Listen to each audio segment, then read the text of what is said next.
Hi everyone, welcome to another interesting live stream with me, your reliable host.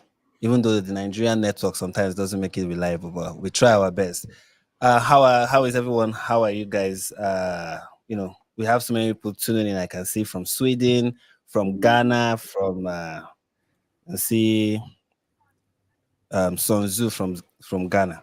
I don't know. I didn't know that Ghanaians used to be like anime, the names of anime character, but we have someone like that from Ghana.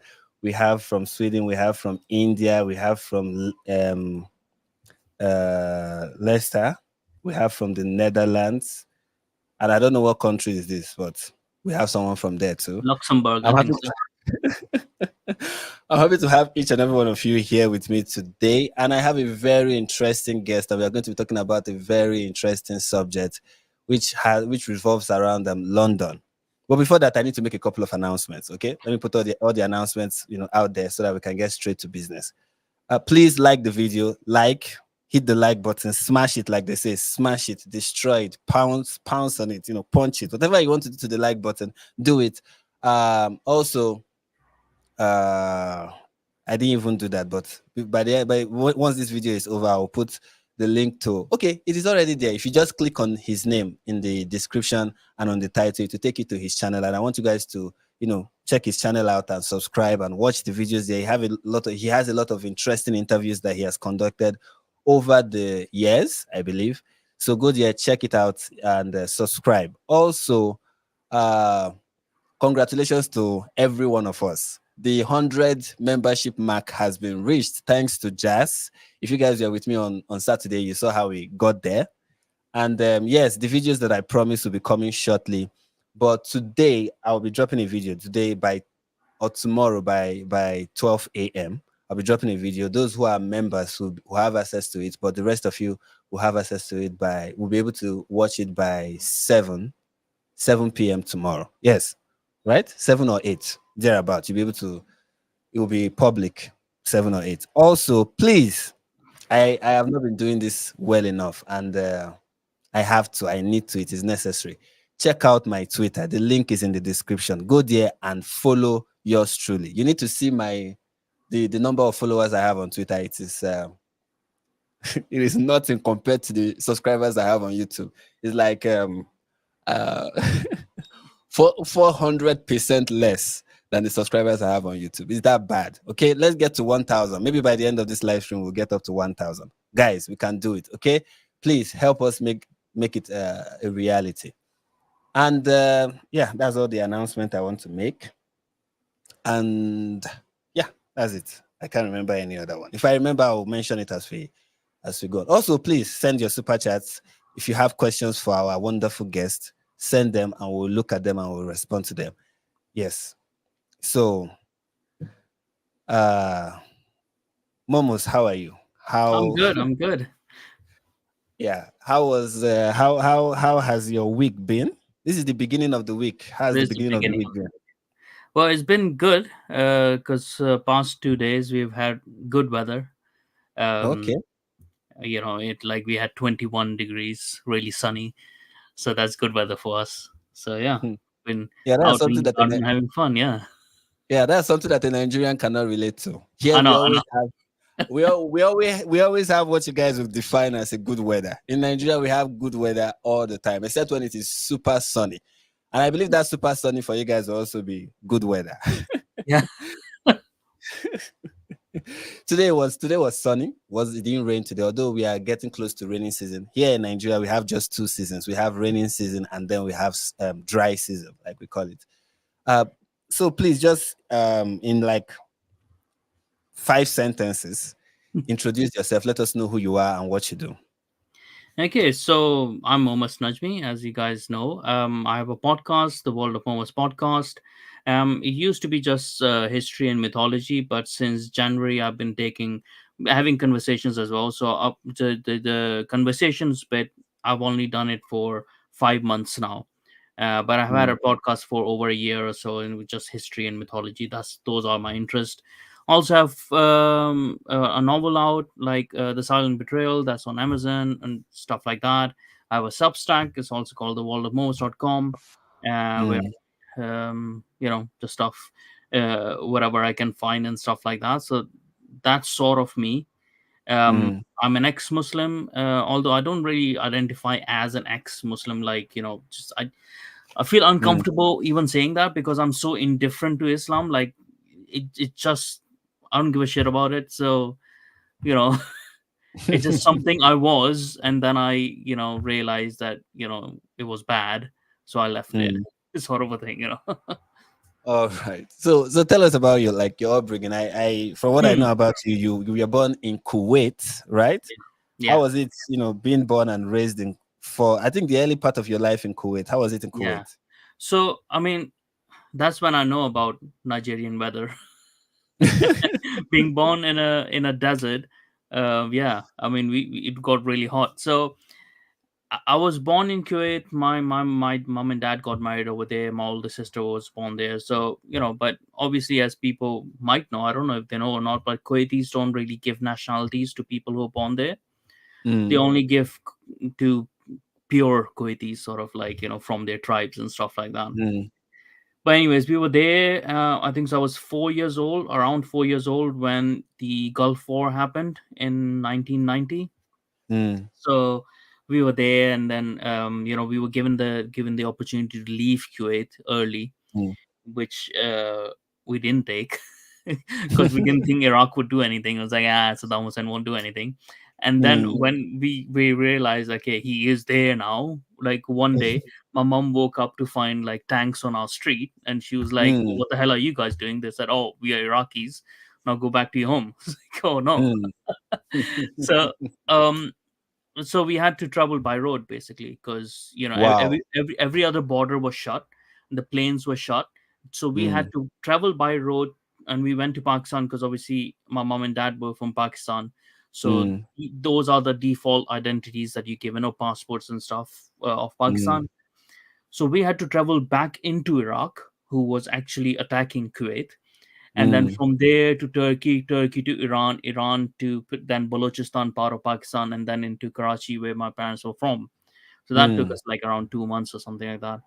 But after a Wow. year, yeah, I mean, it was horrible. A lot of horrible things happened because I like that. That actually, I think so. That forms a lot of my perspective as a 4 year old, Mm, because I was always like a quiet child, but I became even more quiet because when you see that sort of turmoil and stuff, and you go through all of that, and you actually mm, see the dead bodies and stuff like that, it mm, changes you, at that age.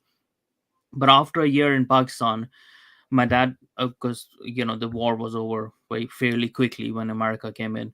um mm, my dad went back, he got job, and then he got us back into Kuwait. So it was only a year at that time when I lived in Pakistan. Like, it was abject poverty that I saw at mm, that time, which I hadn't, mm, obviously, as even as a 4 years, I hadn't experienced that. Not having enough food and stuff, my parents not having any food and stuff like that. It was very hard mm. time. So then we went back to Kuwait and lived there till I was 15 years old. Obviously, during this whole time, if we bring the perspective of Islam as well, obviously Mm, we were going through the motions and stuff like that. mm, I was still I was a Muslim and stuff. I had finished Quran at the age of 8, I think so, 8, or like very early age. I finished Quran like for the first time. mm, It's a big thing when you finish Quran, like even though you're not understanding what you're reading, but still, yeah. But then the more curious I became, then I started reading the actual thing. uh, mm, my parents were like, uh, they're moderate Muslims, as you would call them, a bit liberal, moderate Muslims. So mm, our upbringing was like very American, because in Kuwait it's very Americanized culture. It's not like Saudi mm, Arabia or anything. It's a very open sort of culture, like mm, much like Dubai and stuff. So our household was very Americanized as well, even though, you know, our the closest sect to us was sort of Wahhabism, which is very strict and stuff like that. mm, But mm. also because in my family there were Sufis and stuff. It was just a mixture of whatever everyone wanting to do. So Like, you grew up around a mixed bag of different sets of Islam. yeah, it's sort of like, Kuwait was a good place for Islam in that sense, that but as a kid you don't notice things, right? But in that Mm, sense mm, it was sort of flexible enough. Nobody was mm, forcing you to go and pray. People were just mm, doing it if they wanted to do it, sort of a thing.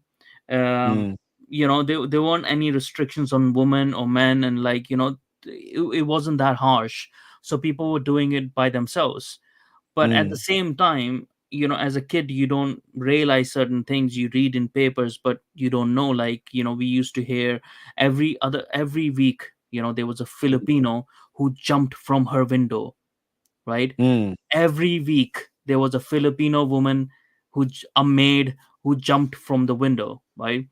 mm, Of her owner, of her, wherever she was, right? So those mm, were the slavery things that were going back, in mm, Kuwait, because they still have slaves over there, right? They just changed the name and changed the kind of exchange that they have. So what they used to mm, do, they used to give, passports and, visas and stuff. Akama, they used to call that.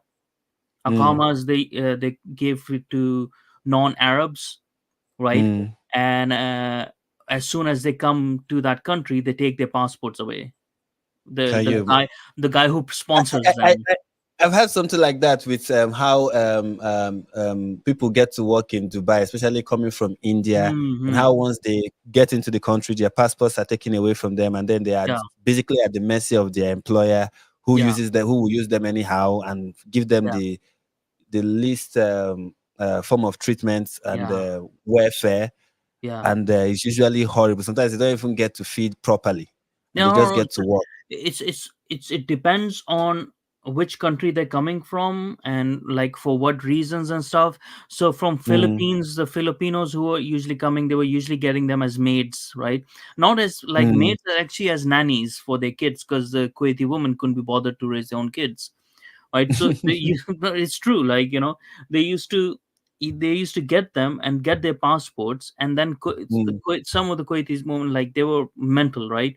They would beat mm, them up and stuff like that. They would get raped mm, by the men and then just mm, thrown away from the apartment, flats, right? And bear in mind, most of the flat, because of the weather in Kuwait, most of the flat were like air conditioned, like, centrally air conditioned and stuff. So you didn't really have balconies and stuff like that. It's like mm, nobody is leaning over unless someone is thrown out of the window, right? mm, That used to happen all the time, and nobody would do any case against these Kuwaitis, right? mm. So the reason why I'm But telling, people coming from Pakistan, how are they treated? well, it depends again. Like, people were coming from the north of Pakistan, the Pathans and stuff like that, they were the laborers, right? So Mm, they weren't, the Pakistanis were not getting treated that badly in Kuwait as mm, compared to the Indians and other people. The Egyptians and Pakistanis were not treated that badly because they mm. were Muslims, right? It's a Okay. non-Muslim aspect that they were being treated even worse. But Okay. the So Americans, you had a kind of liberal society, kind of where it was you know hidden. it It was was kind hidden. of because you can say, okay, people are not, we are not compelled to be devoted and committed to the Islamic faith. Yeah, You know, if you don't want to go to the mosque, you don't have to. Nobody is forcing you. yeah, But if you are a migrant and you are not a Muslim, yeah. you get second class treatment, Oh, essentially. not just a Muslim. If you're not an Arab, right? So like Arabs have this arrogance about them. They always say ana Arabi. Yeah, mm, I'm an Arab, right? So that means I'm superior. Kuwaitis had a mm. saying, they said ana Kuwaiti, that I'm even above Arabs. I'm a Kuwaiti, right? Wow. So So there's every this kind of cultural supremacy. Like if I'm yeah, from yeah, here, then I'm superior. yeah, it was Arab supremacy. Like they always have that mentality. But as a child, you don't notice these things, right? Mm, Because they didn't treat children like that, right? So it's different. Like they were treating certain people. They didn't treat my dad like that, because my dad mm, was like working in the ministry and stuff like that. So it's different people that they can get hold of. Like nobody was holding my dad's passport, so to speak, mm, right? Because my dad had been there from donkey years, so like he was there forever. So mm, it's different people that they can suppress. They try to do it to them, but not to everyone. mm. But as a child, obviously your parents shield you from those things. So those things that I'm telling you about is those things that I found out later on in my life. So in that period, Okay, I so had a so when great you were time. growing up then you really didn't notice any of these things. No, You because just had them you're like something indifferent was to it. happening, but you couldn't Yeah, explain it. exactly, Okay. because you're indifferent to those things, right? And then if you're a Muslim, then you know you're not getting discriminated against. You don't have the first hand knowledge about those things, so you're just indifferent. And so in that respect, I had a really good life till I was 15 in Kuwait. It was Mm, civilized in that sense, as far as I could see, and comparatively to other places, it was more Americanized. You mm, had everything that was in America, like all the facilities and mm, all the modernization things. The culture, not the culture, sorry, the access to media, books, and the schooling was a lot better and stuff. But mm. then when I was 15, we went to Pakistan because what happens in Kuwait is, like I said, even if you're born over there, they don't give you nationality, right? So, Okay. uh, and by when you're reaching the age of maturity, like around 18 and stuff, so you either need to work and get a work visa, or you get out of the country, even though you've been Mm, born over there, right? So my mm. sister was older than me, so it was coming that time. So we said, like, okay, need to go to uni, or what, she will need to go to uni, so we'll just go. My dad decide, like, oh, he's gonna work in Kuwait, and we're gonna go to Pakistan, like, buy a house or whatever and live over there. So everyone But quick else question, went. quick question I wanted to ask you. Hmm. So you're saying once you get to 18, you have to either work or you leave the country. But is there not an option of education, like Yeah, going to but school while education at that time, I don't know how it is now. Further mm, education in Kuwait is very bad, right? mm, And the private is very expensive. So okay. my dad wasn't super rich or anything like that, just Okay. sort of lower middle class. So we didn't have that much money, so either my dad had to give up his job and get a job in Mm, Canada where he was being offered, or he keep his job in the ministry, and then we go to Pakistan. So we that's what he decided, not we. So we okay. went to So Pakistan, another worst question decision before ever. I guess you can say that. Another question I want to ask is before you talk about your movement back to Pakistan, Hmm. how were women in Kuwait treated? You say Kuwait is kind of like a liberal society. Was the hijab like mandatory? Were there No, women no, who no. okay? No, Okay. what I saw, like, the Kuwaiti women, they had it was a choice after a certain time of a certain age they were wearing it, but not like the Mm, whole ninja thing, like just the niqab and stuff like that, not the burqas and that weird like things that Afghanis wear or stuff like that. But mm, it was up to the women as well. A lot of them like didn't wear and stuff like that. A younger age, they were not wearing. Like, it depends who they're married to. When they're married, they might be wearing it. There was a lot of mm, things like that. But they were doing. Maybe because, again, there's another thing that I wouldn't have known because I wasn't living with the Kuwaiti families, right? So I wouldn't know mm, what was their culture in house, right? So were they being forced? Probably, maybe, were they wearing it because they want? Who knows, right? But from what I saw, like, there was no there was no morality police going around, right? Basically, okay. right? So if there were any person who if there are people who were like keeping the rules, it was basically each family to its own set of rules, and People to then themselves, okay, but it wasn't it as wasn't like open culture. national. Yeah, but it wasn't like open culture, people kissing outside and stuff like that, because those Mm, are cultural norms that they don't do anyways, right? So mm, that's sort of their thing. But again, like, if I had not known something else, I would find that odd. But before the age of 15, I didn't really have any girlfriend, so that didn't concern me as well. Right? So mm. those are the things as well, right? It's relative We to are on you the what straight you and find someone. narrow. Yeah, exactly. I was like, yeah, I was a good boy. Okay, so at 15 you moved to Pakistan. How was it? How was the movement? So huge cultural shock. Mm. um I mean, it's a very disorganized, right, Pakistan. So as soon, Pakistan is always on the news for something. There's always something. but it's not it's just that you go over there, you have a shock, because it's like nobody is organized, right? Nobody Mm, has any proper manners or stuff. That it seems like it just everyone is, I don't know how much you can blame, because people who are struck by poverty and who are living those lives where they're living hand to mouth so much and stuff like that, it also, they don't have room to be nice sometimes, mm, mm, it's a dog eat dog world sort of a thing that they start living mm, in. But I just find that, like, their nature was a bit different to what I had grown up with, because in Kuwait, like, people have everything is clean, everything is organized, you have rules that you mm. follow. It's simple thing, like, when you're crossing on the zebra crossing, the cars actually stop, which wasn't the case in Pakistan, which I found out. you know you That's know that's like Nigeria. We have a couple of zebra crossings and never have any car stopped for anyone you guys for might any have of the zebra zebras. crossings. You guys might have zebras, but you don't know about zebra crossing. Yeah, we zebra cross. In fact, so many, like even traffic rules sometimes Yeah, need to be read and people just pew, yeah. you know. But it It's was like in Africa as a whole, it's like the traffic lights are just for and the zebra crossings are just for decoration. yeah. It's to make the road look nice. But you know what I found out, like, when I went to Pakistan, so I went to school and stuff, and I just found out, like, how I was different. But I also found Mm, out, like, I wasn't wrong in being different, right? But at the same time, I slowly started finding out how actually my mindset was kind of British without me even mm, knowing about it, right?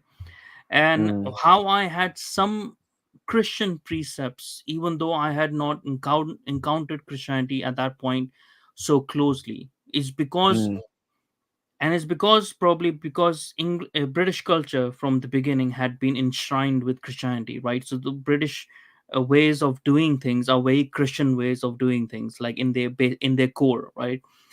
And that was mm, because I'd always liked um, British literature, mm, media, what they were doing. I like them more than the American things, so I associated mm, more with Britain. I love their history. I liked reading up about them. I found mm. out, like, when I went to Pakistan, I found how much they moaned about it, like, oh, the British, oh, like, they were the colonizers, all the time, like, it's like, well, it's been a Yeah, long it's the time. usual. It's the usual now. Even in Nigeria, here they say the same thing. Oh, the British did this, the British did that. Yeah, You will always find people who just like when their life is like going, it's yeah, not they going find well, something and the else to country. blame on, right? Yeah, you So just find someone and you're like, who I can blame right now? I'll blame the British. If they did yeah, not do this to me, I will be somewhere else. Yeah, yeah. maybe you will be somewhere else, but I don't think it will be somewhere better. Exactly.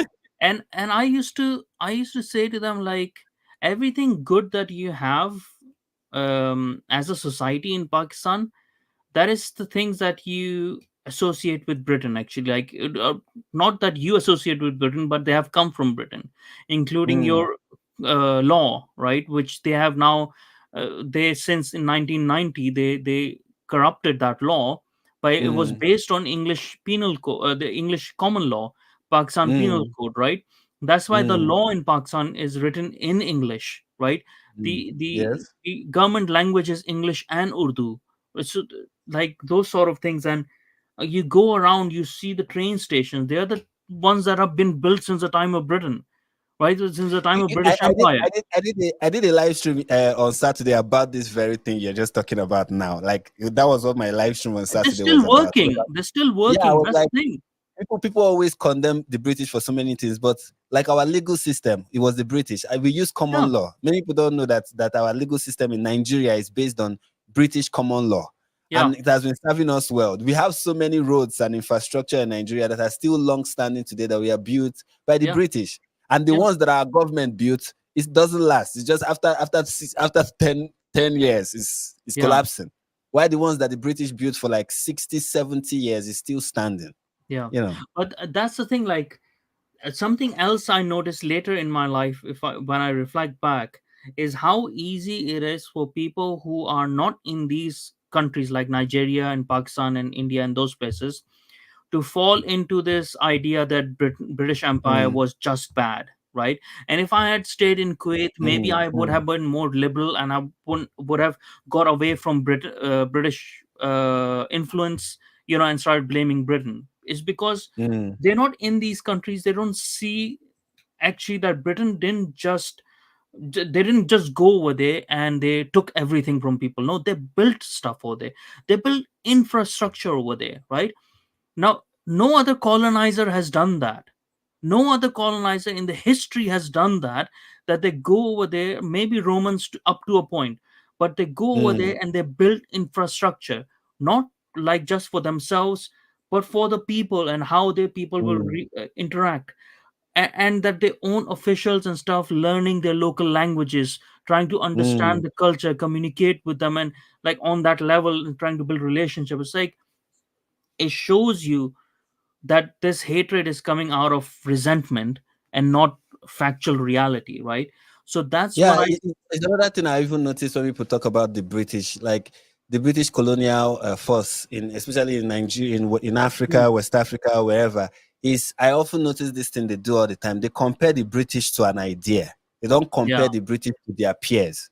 I yeah, don't know if you understand. Like you are not comparing the British colonial government to other colonial forces. You're not doing that. You're comparing the British colonial force to an idea of what a good colonial force should look like. yeah, Instead of doing yeah, which of course, if you have this lofty idea of what a colonial force will look like, nobody is going to meet up to it. But if you compare the British with every other colonial yeah, force that existed in every history, other. for the most part, they were not that bad, Yeah. you know. And just imagine, why would countries want to be within the Commonwealth? Why would there still be 55 countries within Commonwealth? There's Mm-hmm, a reason for it, mm-hmm, because they willingly want to be a part of something, like, mm, which actually benefited, like, but apart from that, like, that is what I started seeing in Pakistan, right? Like a lot of the arguments that people were putting forward or whatever, maybe it was the age anyways, because the age 15, 16, 17, when you actually start being curious. Like for me, like that age started a lot earlier because I was someone who was reading Shakespeare at the age of 11 and stuff. Like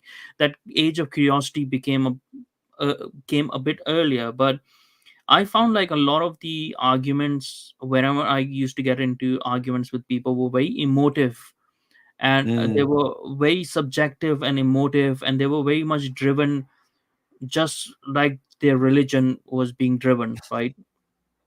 And that was the time as well, in that time when I started rethinking about Islam, mm, because I think so I was 15 when I went over there, a year or 15, 15 and a half, because after a mm, year 9/11 happened, right? And mm, I was in the school, and in the school, like, we used to have this morning assembly where the school mm, was from from early years to college, 11th 12th grade, I don't know, but because they have different educational system. I was in the Pakistani educational system. mm, So everyone get, I don't know if other countries have that as well or not, like, because that's the only relevance I have. Everyone is in the grounds or whatever, and then mm. you have a principal on stage, and we used to have, like, we used to do something, someone would come and say a prayer, like Islamic prayer or whatever, like to start It's off. called And assembly. What we call it in Nigeria is the assembly. We have yeah, it is assembly the before assembly. class. Yeah, Yeah. yeah. So it was sort of like that. And this our principal, the head whatever, head teacher, whatever you call them, like the head Mm, honcho, whatever, she came on, right? And she just into, oh, like, yes, there has been a 9/11 has happened, right? So but obviously at that time it wasn't 9/11. It was like an attack Mm, on America has happened. We have struck the enemy, and like she was cheering mm, this and stuff like that, right?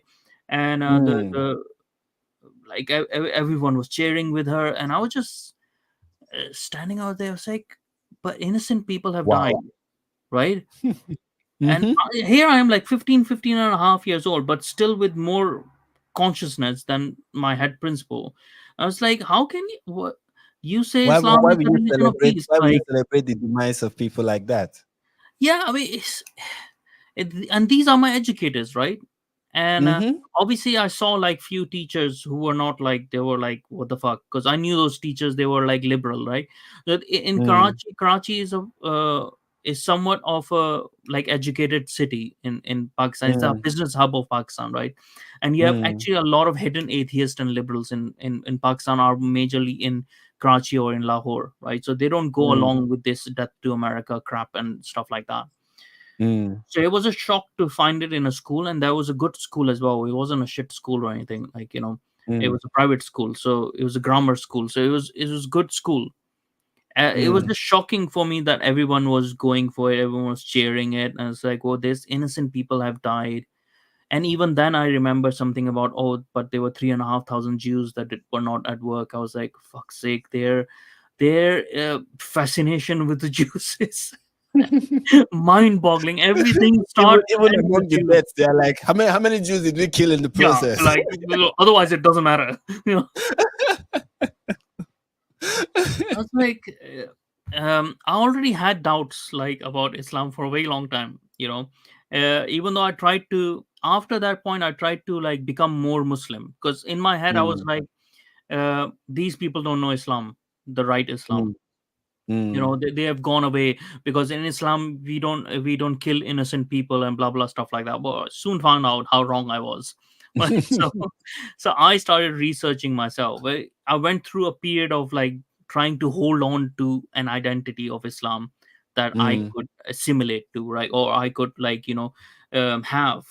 And I mm, soon found out that I couldn't. I went into Sufism for a while. I couldn't, right? mm, So, and I went into a phase of being a deist, where I was like, okay, there's some being, but maybe there's no religion, you know. mm, And by that time, I had to. That was a time when I had to be real to myself. mm, I had to say to myself, look, listen. The thing is, even if you're deist, you are agreeing that Islam is wrong. mm, So stop being a pussy about it, and just face up the facts, right? Like, mm, the facts are facts. So that's when I openly became agnostic, mm. and in Were a you complete openly atheist to Islam. agnostic while you were in Pakistan? Yeah, yeah.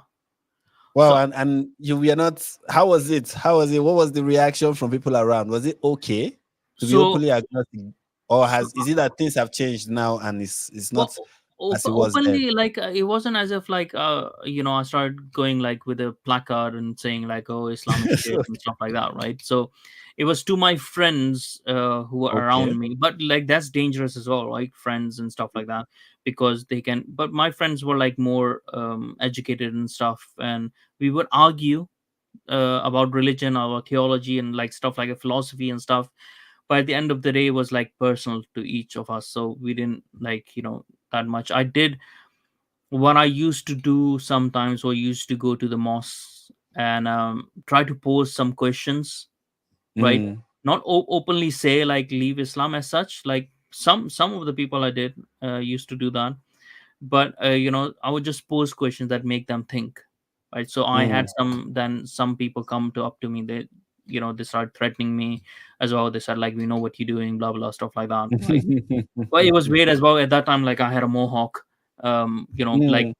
colored Before you mohawk went and bald. stuff, and I was going in the mosque and stuff. Like, so like, there's something wrong with this guy. uh, but yeah, I mean, like, but I found a lot of people who were similarly minded as me, right? Like, there was some, because I went to university in Pakistan as well. Mm, I did my business administration degree from there, like a bachelor's in business administration. mm, And there were I found more people who were like me, but who were like moderate Muslims, and some hidden mm, atheists and stuff that I found, and I got along with them, sort of a thing. mm, Um, so I think so. It was okay because I was probably in a privileged position, right? mm, And I recognized that I could get away with it. So if I wanted to, because I had a very cushy life, I had a very nice life, uh, very comfortable and everything. I could have just pretended. I never used to. I sometimes used to go for Friday prayers. I at the end, towards the end, I even stopped doing that, like pretending even that, like but nobody cared. Everyone knew I wasn't going. I had mm, friends who were like going just once a year on Eid prayers, like in those positions when you are rich or like moderately rich and stuff, or you connected, well connected, like I was, you can get away with a mm, lot of things, right? So mm. Islam is So, for and it's losers, another like another thing I even noticed, even among like in many Muslim like communities, especially like in northern Nigeria, the people who are poor will cover themselves perfectly, but the daughters of the alajis, the rich yeah, people, you see yeah, them not cover yeah, too much like that. Sometimes it's just all they wear is a scarf. Their yeah, neck will be exposed. Sometimes they even forget to wear. They just yeah. go out like that, and then it becomes clear that this is rules for the poor, but not for the rich. Like the rich Very can much get so. away. Like Allah is okay when the rich Yeah, don't, follow. When they engage in dunya is okay, but once the poor do it, it's like stone this person. How yeah. dare you? You know. And like if the people in the because people in the West don't understand this, right, that much, because the relevance that they have of to religion is Christianity, which is not in the same way, but they try to see it in as Christianity, which is the worst thing that you can do with Islam. If you Mm, want to know about Islam and how things work, is just compare it to communism, and it's exactly like that. So the big mm, honchos in communism, they have everything, right?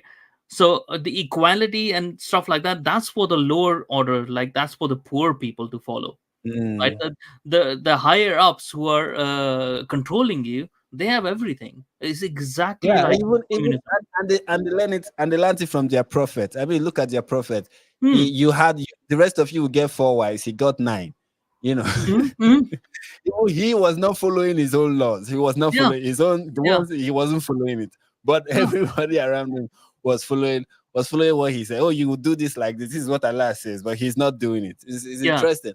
And they learn the same thing. And I feel in Islam, if you are not a manipulative person, if you are not an exploitive, manipulative person, you cannot become somebody who is like respected and the head of a Hmm. community or the leader of a group in Islam.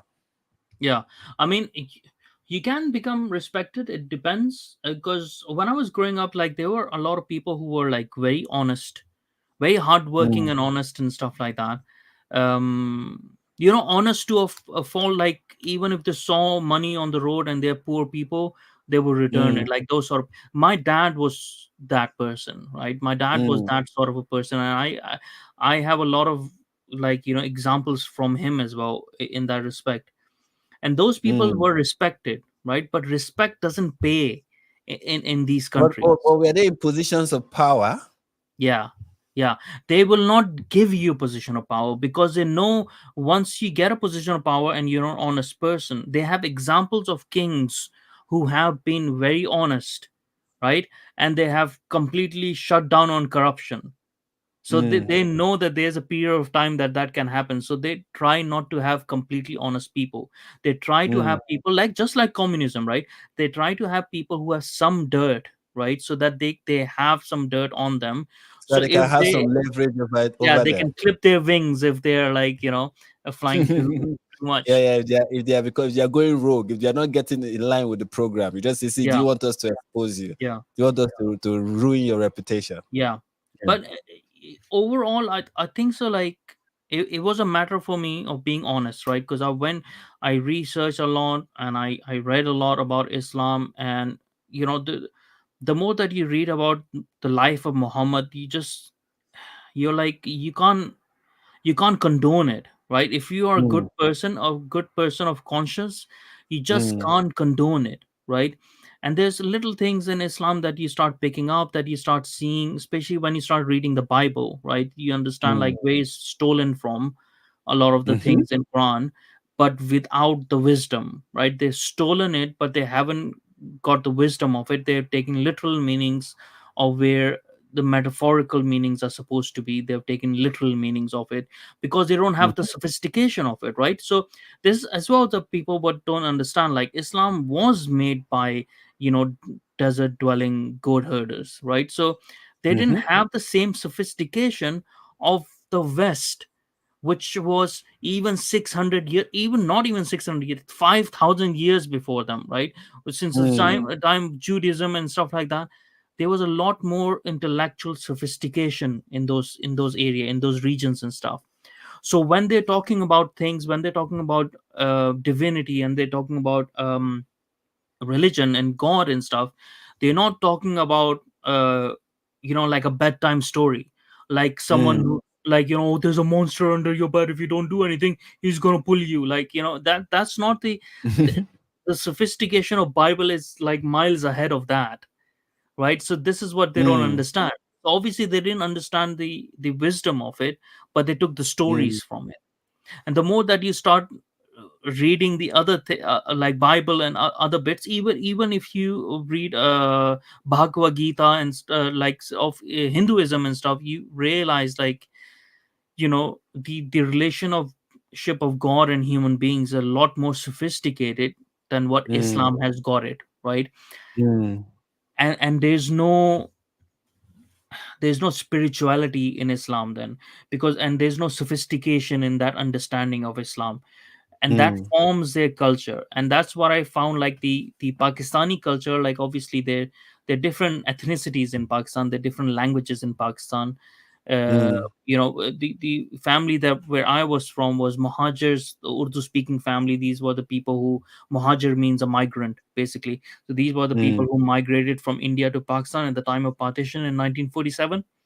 Mm. These were the people from, like my people, they were from Lucknow and you know, Delhi and those places where they were old British cities, like Britain had Mm. made those industrialized cities basically, like, you know, and there Mm. was more people who were already assimilated to British sort of culture, and their culture was had already mixed a little bit. They had more Mm. sophistication. Their people were going to England to study law and like, you know, stuff like that, and then they were coming back. So Mm. they were different. So if I was in Karachi and I was among those people, and Mm. those were my friends, that was a very different experience to when I would communicate with the rest of Pakistan, right? Mm. And that just like started up, and that the rest of Pakistan is obviously in very high majority, that is Pakistan, right? So Mhm. and it just came to a point where I just could not associate um with with the country itself. Like I couldn't associate with them. I came to a point where I was like, well, you know what? It would have been better if there was no partition and we were all India. So that got me a lot of hatred, obviously. And I was more pro Indian than I was pro Pakistan. I was like, you know, Pakistan. yeah, Well, you guys have nuclear weapons now, so you're like one of very strong countries that we have in the world. hmm, Pakistan. yeah. And I was like, it's basically like it's not a serious country, like, you know. And that's when I thought, like, okay, I need to get out of here.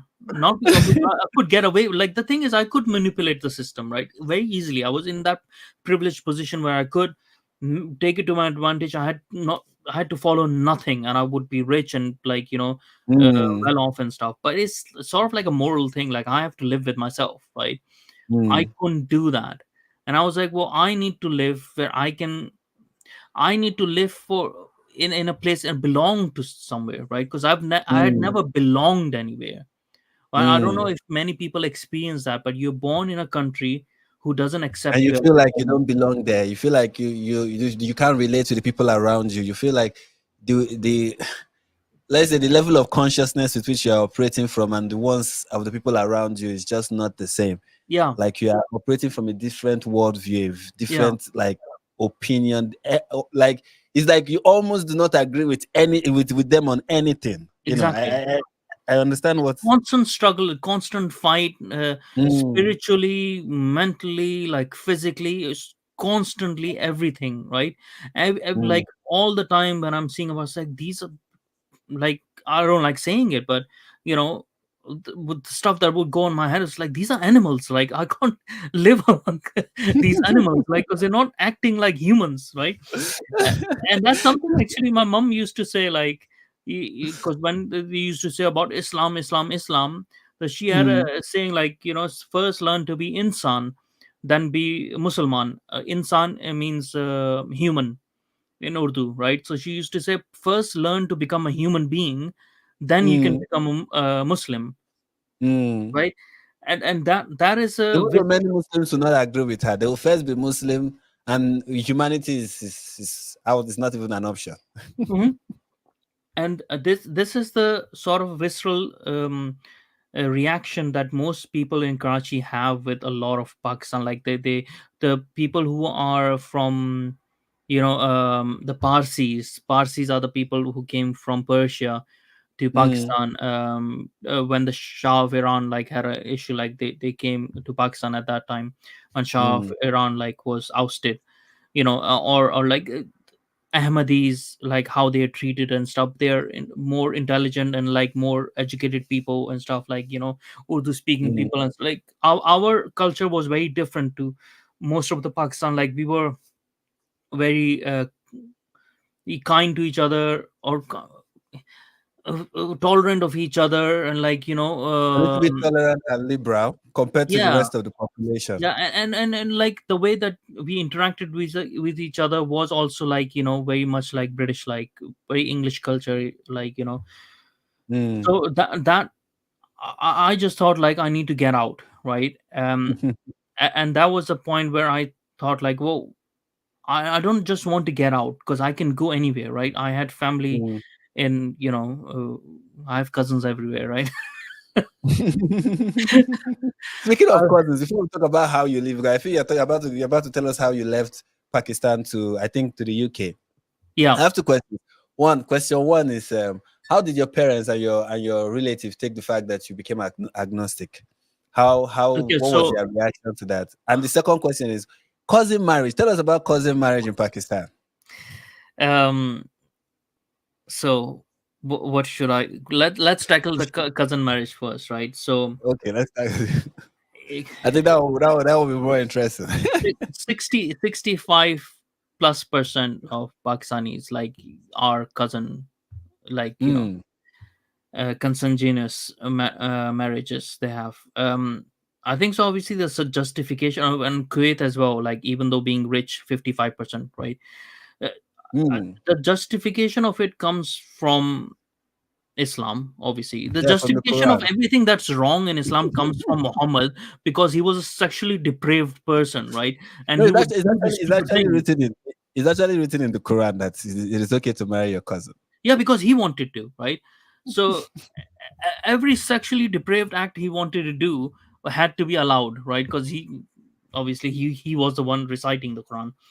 Mm-hmm. So if people do, but people have like different reasons within Pakistan as well. So they uh, they want to maintain the wealth within the family, and because, like, Mm, obviously the Western mind would not understand that the whole family lives together, like the son and the father, and like everyone is living in the same household. It's not mm. different houses, they're living in the same house, like, so the all the household income is coming in one pot, sort of a thing, right? They have this family communal kind of living. Yeah, yeah. And also, like, you want to maintain your some have like bloodline sort of a thing, or this a nice family name, we don't want to, mix with other people, and like blah blah blah, stuff like that. There's a lot of Yeah. racism within Pakistan in that way, which people don't understand. Pakistanis being racist to each other because they're different ethnicities, right? So the Punjabis of a certain area don't want their kids to be married to Saraiki, which is also another Punjabi but from a different area. Mm, Like, there's so many different things like that happen, you know mm, by the end of the day, like, there's a lot of people in like Karachi, Lahore and Islamabad, like the cities, who there mm. are NGOs over there who work against it, who try to educate people, like, stop marrying your own bloody cousins because it creates medical problems. you have high chance of mental retardation, like medical retardation and stuff like that. And The but thought of it is just funny. they're fighting a losing battle, you know. And it's also Mm, like, yeah, they are. The same thing yeah, with the people in Yemen who are trying to ban child marriage in Yemen. It's like you're fighting a losing battle. You're fight, and I think the reason why they are fighting a losing battle is because one, the root cause of the problem is not just the culture, because of course there's a culture that has emanated from it by virtue of the religion, but the root cause of it is the religion, and the people who yeah, are fighting the culture will not want to talk about the religious aspect of it because that's where they will get the major pushback. So mm, because you don't want to address the religious aspect of it, you know, it's the same thing with anything that Islam yeah, produces, be it terrorism, be it anti-Semitism. People mm, are like, oh, let's fight against anti-Semitism, let's fight against terrorism, but they don't want to address the root cause of it. yeah, What in that religion, what in that idea is promoting it? So because of that, that's why it will always be a lost battle. It will always be a lost cause. It is over before it even started. yeah, I think so. The main thing is like they're trying to be rational and Mm, logical to a set of people who don't even understand what that means, right? So these people are emotive people. They have already through years of cousin marriage, they have fucked up their IQ, right? So they don't have the capacity left overall to be rational or logical. So when you're trying to be logical to people who, like, who are so, and it's not just like, I don't know, I'm just like, being facetious about it, but even when you see the woke, right? mm, The, they have the same problem, the white liberal wokes, right? Because they mm, are so corrupted, or so like that virus have taken control of their mind so much, mm, you can't make rational arguments with them. So, that's true. you're And, trying and to, sometimes you look at them and you be like, oh, the Pakistanis, we can excuse them by saying, oh, cousin marriage have messed up your IQ. You in the West, these white liberals, what is your excuse? You yeah, know? it's a capture, like, it's a capture. And obviously other things do matter, like cousin marriages, and like culture, and like how you treated as a kid, and like lots of trauma, like so many people in Pakistan have trauma. I mean, you tell me, every single week when there's a terrorist attack happening within Pakistan, people, or not even terrorist attack, someone is dying, you're going Mm, out. Like, I spend this most of my life in Karachi like this, right? Going out of the house, mm, you don't know if you're going to return alive, right? mm, Because you don't know if someone is just gonna try to rob something from you and shoot you, or there would mm, be a shooting outside somewhere, and you might be caught into it, or someone will mm, just get angry at you and shoot you, or do whatever they want. And it could be the police themselves, right? Because the mm, police themselves are corrupt, so much corrupt. Because so many times that I've found, like, the police guy who was actually the burglar in someone's like home. You read up about it, and like one of the time I actually knew the guy because he was in my local police station. Anyways, wow. I So know, the like, policeman ended up being the criminal. man, I used to get drugs from the police, so I know, like, Wow. yeah. I mean, my, like, I used to smoke weed, and you could get from them nice weed Mm. that they had confiscated from someone else. So They will give it I, to how corrupt they are, right? So there's so many things that, but when it comes, so this is the thing as well, right? So they're doing everything that Islam says not to do, Mm-hmm. like, in that sense, the commandments and stuff like that. They, Mm-hmm. they are still drinking, they're still engaging with prostitutes, and they're still Mm, stealing, they're still, doing drugs and stuff like that. But when it comes to the matter of Islam, oh, they're Muslim, right? It's like, well, you can't even recite one verse of the Quran. What are you mm, doing when you're praying? Because you need to recite mm, the verses that you have memorized, the full mm, surahs and stuff like that. So how are you even praying, right? mhm. It's So, like they even the religion itself that they claim to be following, they don't understand. They don't even know what but it says. that's the same thing with the woke people, right? Because they call themselves communist. They don't know what communism means. They call themselves True. Maoist. So what? It's a capture. It's a group, a virus, sort of a capture, I think. So that's the Mm, whole world of Islam is going through. And we mm, try to make rational arguments with them, but you can't make rational arguments with them. You know, the That's true. this is why, like, so I'll come to this point later. So when I was thinking about like where I had to go, like I was saying, out of Pakistan. Mm-hmm. So I had to choose where I would belong, and I just instinctively chose Britain. Even though everyone in my family, everyone like that I knew, all my friends said like, "Don't go to Britain. Britain is ruined by Pakistanis." By the Punjabis, Pakistanis that go over there, they have ruined Britain, right? This is the Pakistanis people who are telling me themselves, "Don't go over there." They've ruined it for Can everyone. you Like, imagine? they were like, "Go to Can you go to imagine? America, you'll earn more money, you'll have a better life and stuff." But I was like, no, this is actually an emotional decision for me myself to make, Mm, because I want to go somewhere where I could belong, right? mm. And I went to Britain and I went to London, and I soon realized why they were saying that. Right? I started regretting straight away. I was like, It's shit, never what too have I late. done? You can leave now. Like No, Muhammad Hijab said, you should leave now. If you don't like what you're seeing, you can leave. exactly. And this was 14 years ago, right? So, Mm, and I had already paid for my uni and stuff. I was like, shit, like, what have I done?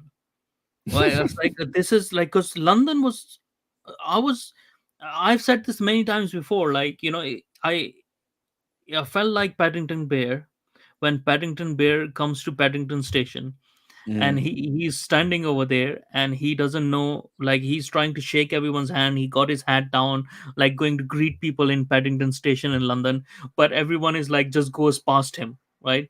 And he's just mm, like confused, like, oh no, like, but people told me Britain was not like this. English people were mm. polite, and like, but it just, I soon started finding out that there were way less English people in London. That and I was like, well, what's going on? Like, there's these gangs of black gangs, and then these Asian gangs, and then there's white people who are trying to act like these black gang people. But it's like, Because now it's cool to be in a gang. yeah, I was like, whoa, like, these people have their trousers on their knees. It's like, what is this? I was like, what is it? This is not English culture, right? Like, this is not the Cockney London culture that I thought I might This is see. the New England. This is the Yeah, I New was like, England. yeah, it's a New England, prof. I was like, what is this? So I got out of London in 8 months, and I went into the neighboring county of Essex and stuff. But I was still like disappointed because, and I had a Mm, huge shock, right? Because I was like like, I was about to finish uni in Pakistan. When I finished uni, I was already being offered really well off jobs and stuff like that, high up jobs and stuff, because I had connections and stuff, right? But when I mhm. came to England, I was a student, and I couldn't get any job, and I had to do odd jobs. That was the first time in my Mm. life I did an odd job, right? And you Uh, had to. Did you do multiple jobs as well, like working a couple of jobs? no, I just did one job because you were only allowed to do 20 hours. So, and I was like very Okay, okay, as stickler a for the student, rules. I was yeah. like, I'm not going to break the rules. I don't want to do cash in hand and stuff like that. I don't want to break the rules. I like this country. That's why I came over here. Like, so I was working in Pizza Hut, basically, like, uh, Mm, but I had a shock, like I came close to like crying, like, at that point, because you have shock. And I realized how privileged I was, even though everyone in the West would tell each other, like the white people, that they are privileged and stuff. mm, But it's like I was privileged because their kids are at the age of 14, 15, and 16. They are working because they have to work. I had never mm, worked because my father provided for everything, right? I was mm. a spoiled kid who had a maid at home, who had a driver at home, and like, So you everything had you was had you taken had a, care of. you had a Filipino maid. No, no, no, not in Pakistan. In Pakistan, you can get Pakistani maids. Okay, okay. But okay, that means your dad was like a don in Pakistan, but No, in he Kuwait. wasn't. That's the thing. He wasn't. That's It's very cheap. The labor is so cheap in Pakistan. We were lower middle Okay. class, but we could afford these things, right? Because my dad was working in Kuwait, and he would send us money in Kuwaiti dinar, which is In very high. Like, yeah, so the conversion rate was very good. But okay, okay.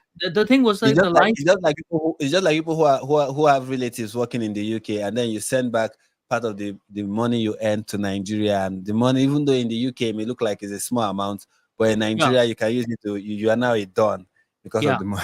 That was the thing. And my dad was doing a very like he was in Ministry of Finance. He was working over there. Mm, He, like, he had a very good job, well paid job and stuff, so we were living very comfortably, and up to a point where he had mm, sent me to unions, private university and stuff, made connections, so I was gonna do like a really nice job and stuff, like in an office or somewhere, so I would never had mm, to do any menial work, right? Any mm, labor work I wouldn't never have to do. But I mm, made this decision. This is why some people probably don't understand, like, because they're like, oh yeah, you came to Britain to search for a better life. I was like, no, I had a better mm. life. You know, I I had left a- that better life to be here because yeah. I thought here was a great place. Now you guys have disappointed me. I made that decision like on the basis of my morals, right? Because I was like, I was that sort of person that I didn't care about money and stuff. I was Mm, like, well, I need to live with myself. This is a matter of morality, right? So mm, even if it gets me into a negative state, I have to take that decision because that's the right decision to do, right? And now I'm doing this while being an atheist of sort, because I've left mm, God and I'm angry at God at that point because God has mm, betrayed me. Because after 6 years of researching and studying Islam, I found how fake Allah is, right?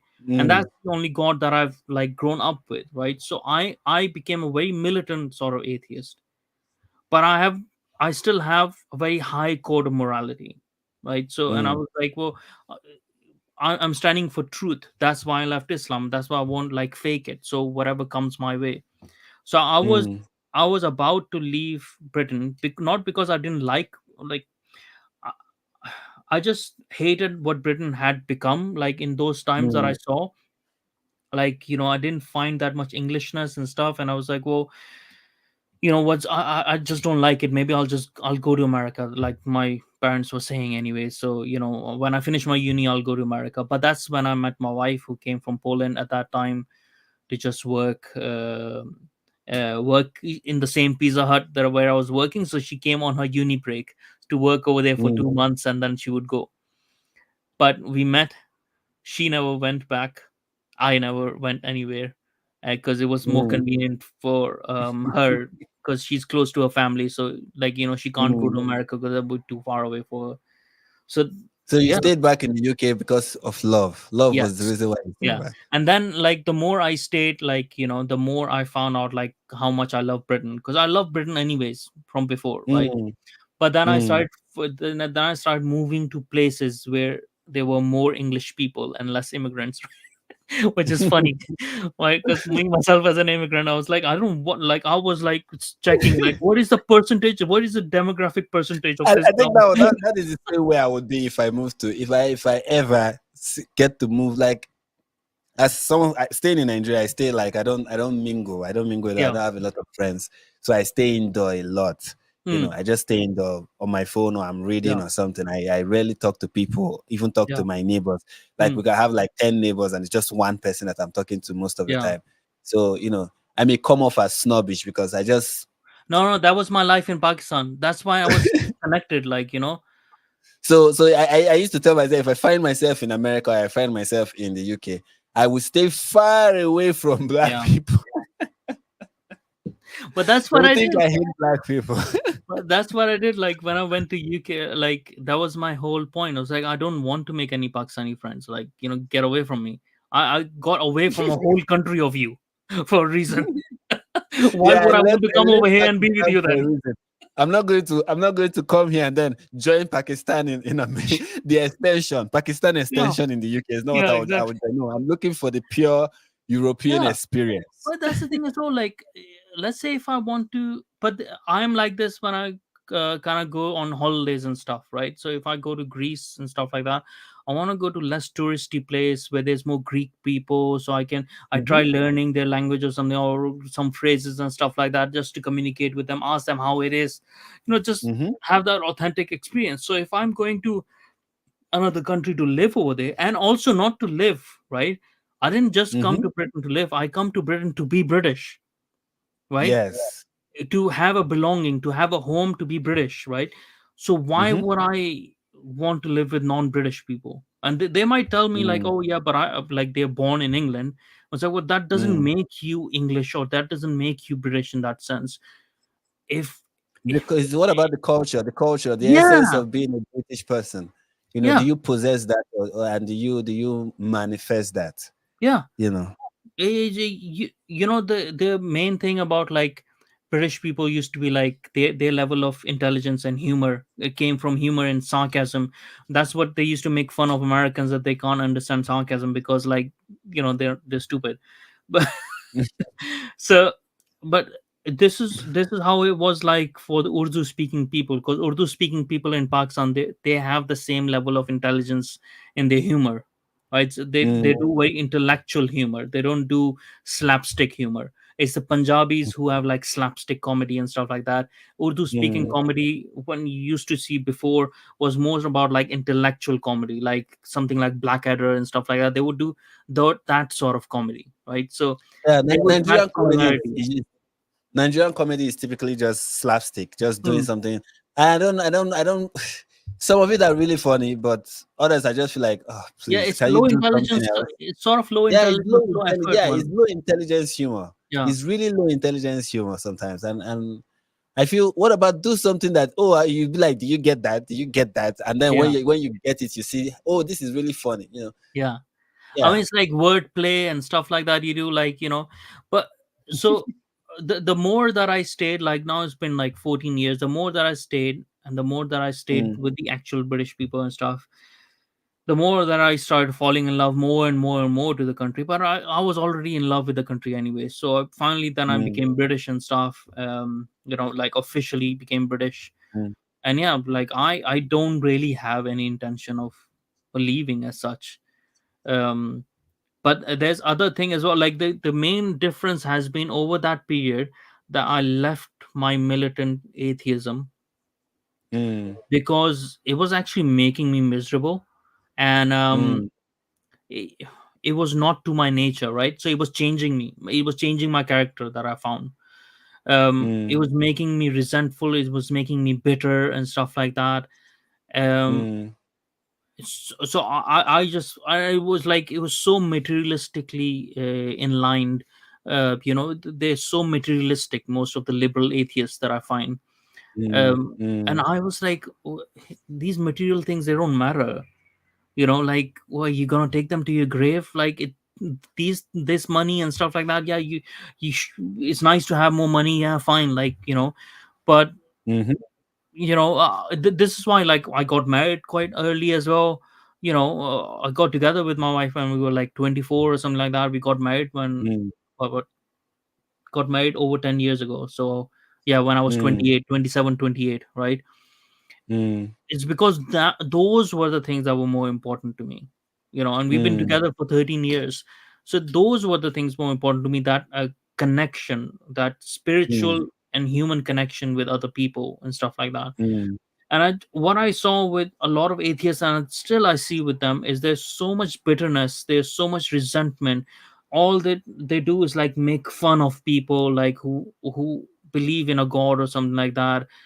mm, And who are also like politically, they're like left, right? There's no, most of the atheists, they're just all politically left. That's why they got infected with wokeism. Most of all of the atheists, like what happened to the humanist organization of atheists that they had, it all got mm, corrupted by wokeism, because they were mm, like, it was the liberal gateway into them.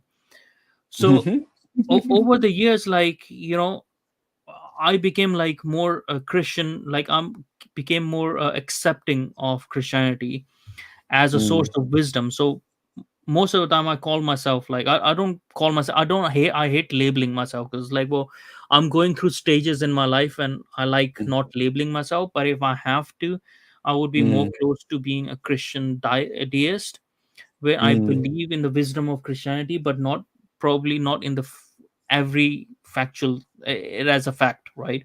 Yeah, every element of faith, like, believing that Jesus rose and stuff like that, and Yeah, believing more of the core But tenets of the faith. I yeah, I understand that. believe in the parables, the wisdom of the parables, what they are actually trying to convey to us. And then Mm, I do mm, believe there's a lot of wisdom, just like I believe that the philosophers of old had a lot of wisdom because they thought about it, like the virtues of Aristotle and stuff like that. Like, because these mm, people have thought about it. It might not be they got everything right, but they have thought mm. deeply about it, right? Yeah, Not those people, from we a are point of deep thinkers. yeah. And you know what, like these deep thinkers, like what people don't realize as well, in Islam the deep thinkers were people thinking of how to control other people, right? The philosophers Mm, of all the Greek philosophy, they were not trying to control people. They were trying to battle with the ideas. It was a thought sort of a thing. And these were the Christian theologians at the start as well, right? There was a mm-hmm, period, right? There was a period with Catholicism which was trying to control the whole of Europe and blah blah blah stuff like that. But it wasn't mm-hmm, Christianity doing it. It was the people who were using Christianity to do it. the how the Bible and everything was written was with these deep thinkers who were trying to battle these ideas, trying to understand these stories and stuff. And mm, this is where we come from, right? This is where we get this wisdom from. In Islam, it's mm, all from the mind of this sexually depraved warmonger who wanted things and who wanted to justify his behaviors. There's a huge mm, difference between that. But yeah, over time, mm, like I found that, and I found, sometimes when you go to a church, right, you find that mm, difference compared to when you go to a mosque.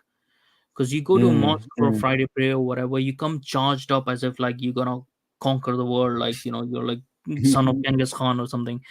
And when you go to church, like it's different. It's different. You're mm, going with the whole family, right?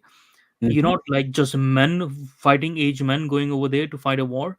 um mm, there's more love, there's more peace. Even if you just sit in a church, just you know doing mm, nothing, just thinking, like empty church, you find peace over there. And that mm, has to resonate at some level. uh yeah, mhm, so I became more and more sympathetic towards it, because I saw like this is something that actually, because the West have got away from it, this is what's mm, hurting them. mm. Yeah, another question I want to ask then is which is like in line with the title of the video, is what do you think about the election and the outcome of the election, the current election that just took place in the UK? Tell us about it and what you think about it. Well, the thing is, like, people haven't voted in majority for them. People Mm, have the turnout has been very poor, right? So the turnout in the London election have been very low.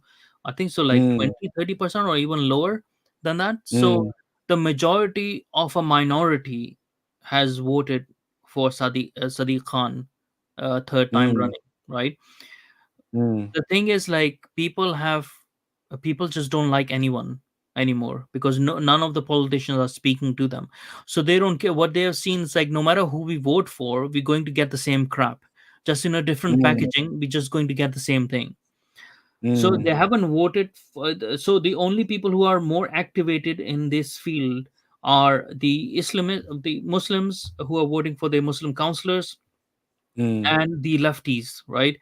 the they are the only one who are more radical, like, because they have a plan to take over and stuff like that. Normal people, including the people on the right side of politics, they are mm, they they don't have a vision right now. mm, So I see this as probably a warning, to everyone. Look, if you don't have a vision, you're going to be controlled by a minority. mm. So you better get That's your act true. That's together. true. When you have a majority who, okay, where are we going? We don't know where we are going. What do we want? We Hmm. don't know what we want. How do we fix our problem? We don't know. Well, a minority that have their own idea, they have their own Yeah. vision, they have their own goal, they have what they want to achieve, is going to take over, and you're just going to take the back seat and watch them do whatever they want to do to your country. Yeah. It's And very bad. Like when I they saw are the outcome of the election and the number of Muslims that we have voted into offices, hmm, I was like, this is alarming. This is problematic. yeah. You know. I mean, this is only problematic as long as you know, as soon as there's a proper vision that comes up. I think so that can be overturned. It's alarming that we are letting it happen, but at the same Mm. time, maybe it's a good thing because people can see their faces now. People can Yes, yes. see You know, their I words was and looking at it faces. and I Yeah. was like, there is nothing this popularization of, let me say, Islam coming to power in the West. Hmm. I One of the things that I see is that these people are going to overplay their hand. They are Yeah. going to do it, and there will be Oh yeah. backlash. Yeah. And I don't know what that backlash should look like. I really don't know what it will look like, but I don't think it's my fear is often that it will not be nice. It will not be done in a liberal civil way. No. It might get violent, because you might come to a point where people are like, you know what, we are done with talking, we are done with words, we are done with waiting for our politicians, we are done with all of this, and we're just going to get militant on these people, and we are going to kick these people out of our island, or we've drowned them into the sea if they don't want to live. And I don't want it to get to that. Somehow I feel like, am I even feeling for the Muslims? Because I know they are beating their chest right now, feeling like, oh, we are taking over. But how far do you think you're going to poke this bear until it Yeah. just, Yeah. and it's going to explode? And then, so, maybe a leader is going to come, maybe not even a political leader, maybe a Hmm. rogue, whatever it is, and convince people that, oh, it's about time we show. It's There's always a condition that is going to arise that will give opportunity to somebody like, now I'm not saying Hitler, like this person is Hitler, Hmm. but Hitler like, who will be like, Yeah. no, we need to embrace our Britishness. It's time for us to get rid of the impure. I don't know if you understand what I'm saying. Yeah. Look Yeah. at what they've Yeah. done. Look at what they've done to our nation. Look at what they've done Yeah. to our society. Can you recognize Britain anymore? And then they are going to capture the mind of the young, capture the mind of the men, capture Yeah. the mind. You know what I'm saying? And once that is done, they the way they are going to fix the situation is going to be Hmm. an over Overcorrection. reaction. Yeah, an overcorrection. It's going to be Yeah. an overcorrection that even sensible people will be like, okay, this has gotten too much. That is Yeah. my fear when I look at what is happening in the UK. People are already have come to that point. Most of the people, right? Um, I I I I see a movement towards ethno nationalism, right? Mm, Um, I understand it to a point, mm, because the majority of any country should be the ethnicity, the native ethnicity, right? Because that mm-hmm, ethnicity maintains the culture, values, and traditions. Other mm-hmm, ethnicities may or may not be inclined to follow that, right? So my case might be exception where I am of a different ethnicity, but I am more interested in maintaining the tradition, values, and cultures of the host ethnicity more than my mm, own heritage, right? So mm, they, those exceptions are there, but those exceptions like myself are not in majority. So I understand the point of ethno nationalist and stuff, but ethno nationalist to the extreme is to the exclusion of everyone else, right? And that is mm. going to be very it's problematic anyways, because it And and corrupts the and and, soul of the and the people. It's not the practical in brother. England. And I feel like the audacity of the Muslim crowd and the woke crowd, how audacious they are, how loud they Yeah, are, yeah, and how yeah, they are ready to yeah, beat people on the head with what they want, will drive them towards that ultra yeah.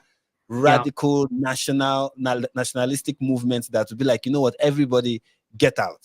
Yeah. You understand? But I am hearing those, like, ultra nationalists and stuff like that. But I also think, like, I don't feel they will ever be like a even a close to a Hitler like thing, even like Mm-hmm. a Hitler light version, like, or whatever, because it's not in the nature of the British people to be like that, right? There's a reason why there's never been a far right or a full out fascist movement that has taken over Britain, whereas Mm. in every single other European country a version of that has happened in the history, in the past, you know Okay. era.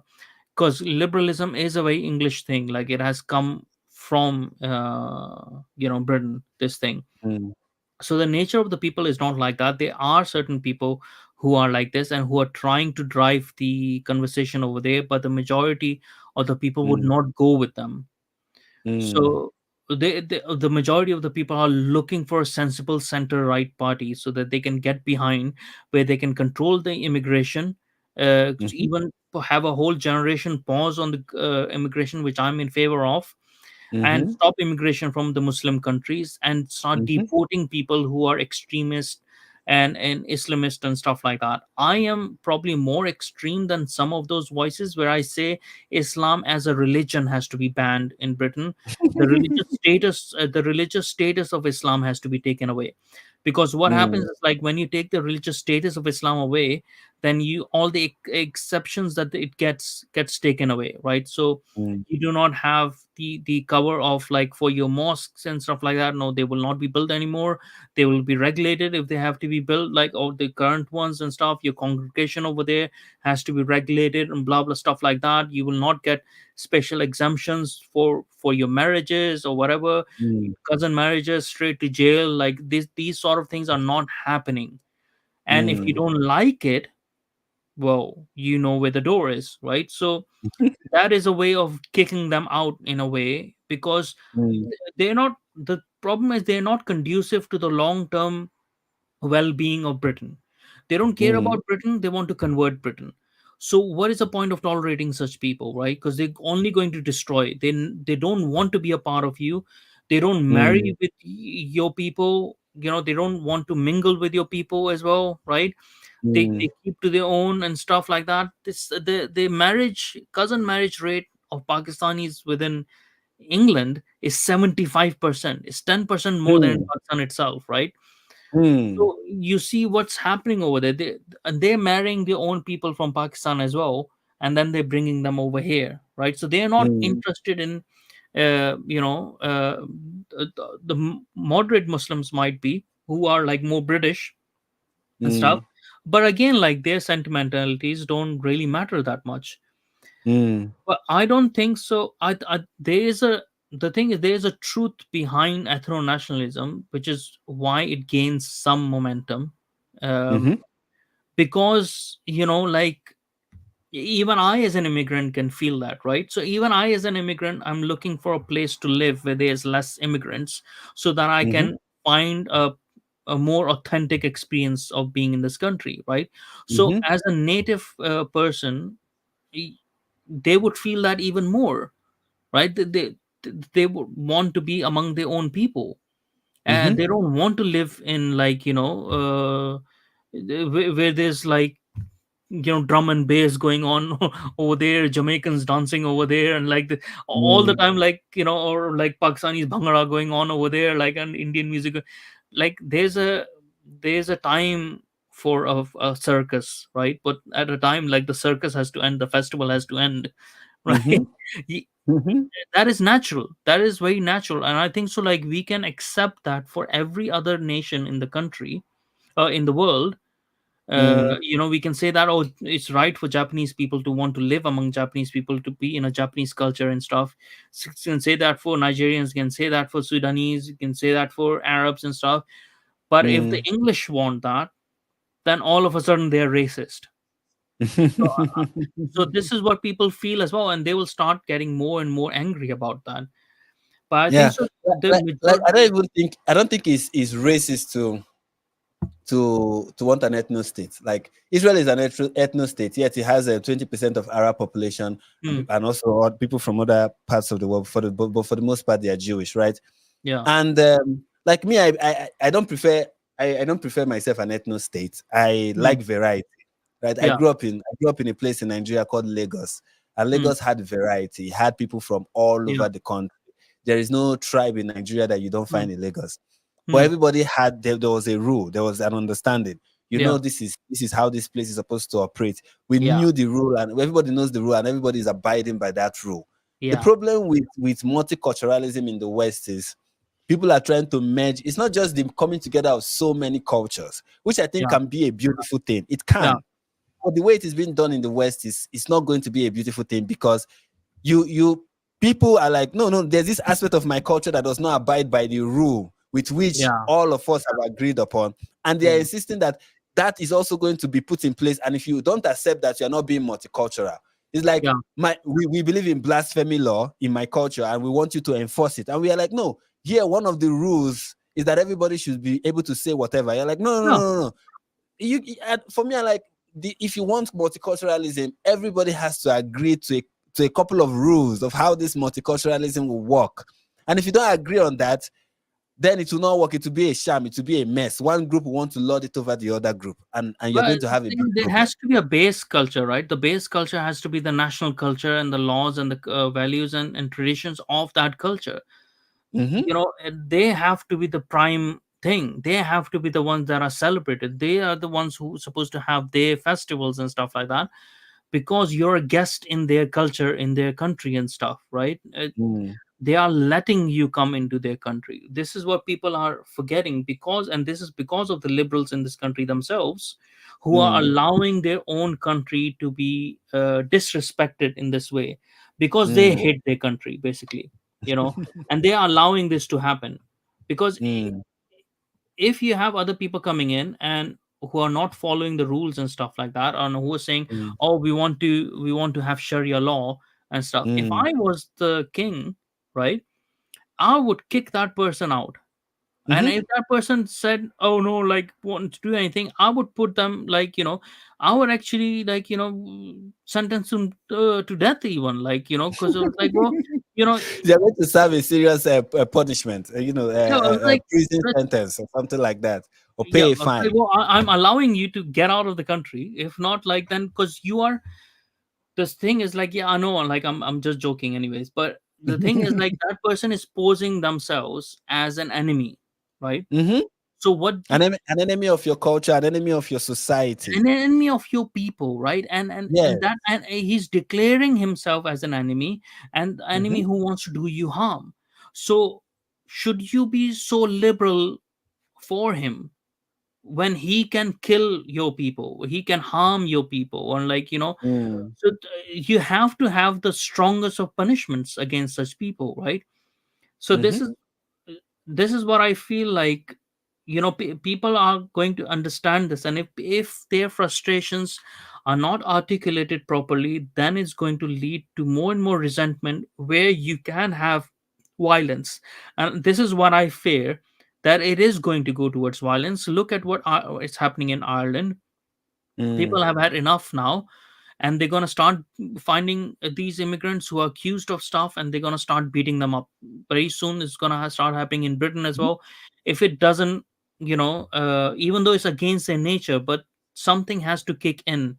But this is my fear, because people like me are then caught in the middle of it, Yes, right? that's my fear too. That is the truth. Is that is my fear. I speak to a Mm, couple of Nigerians, and they're like, "Oh, we want to go to the UK," and I tell them, "Are you sure? yeah, not Like, right now. are you sure? Are you sure you really want to go there? Because when they want to attack the migrants, there will be Yeah, no difference between the good and the bad. They will lump all yeah, of you together. You know, yeah.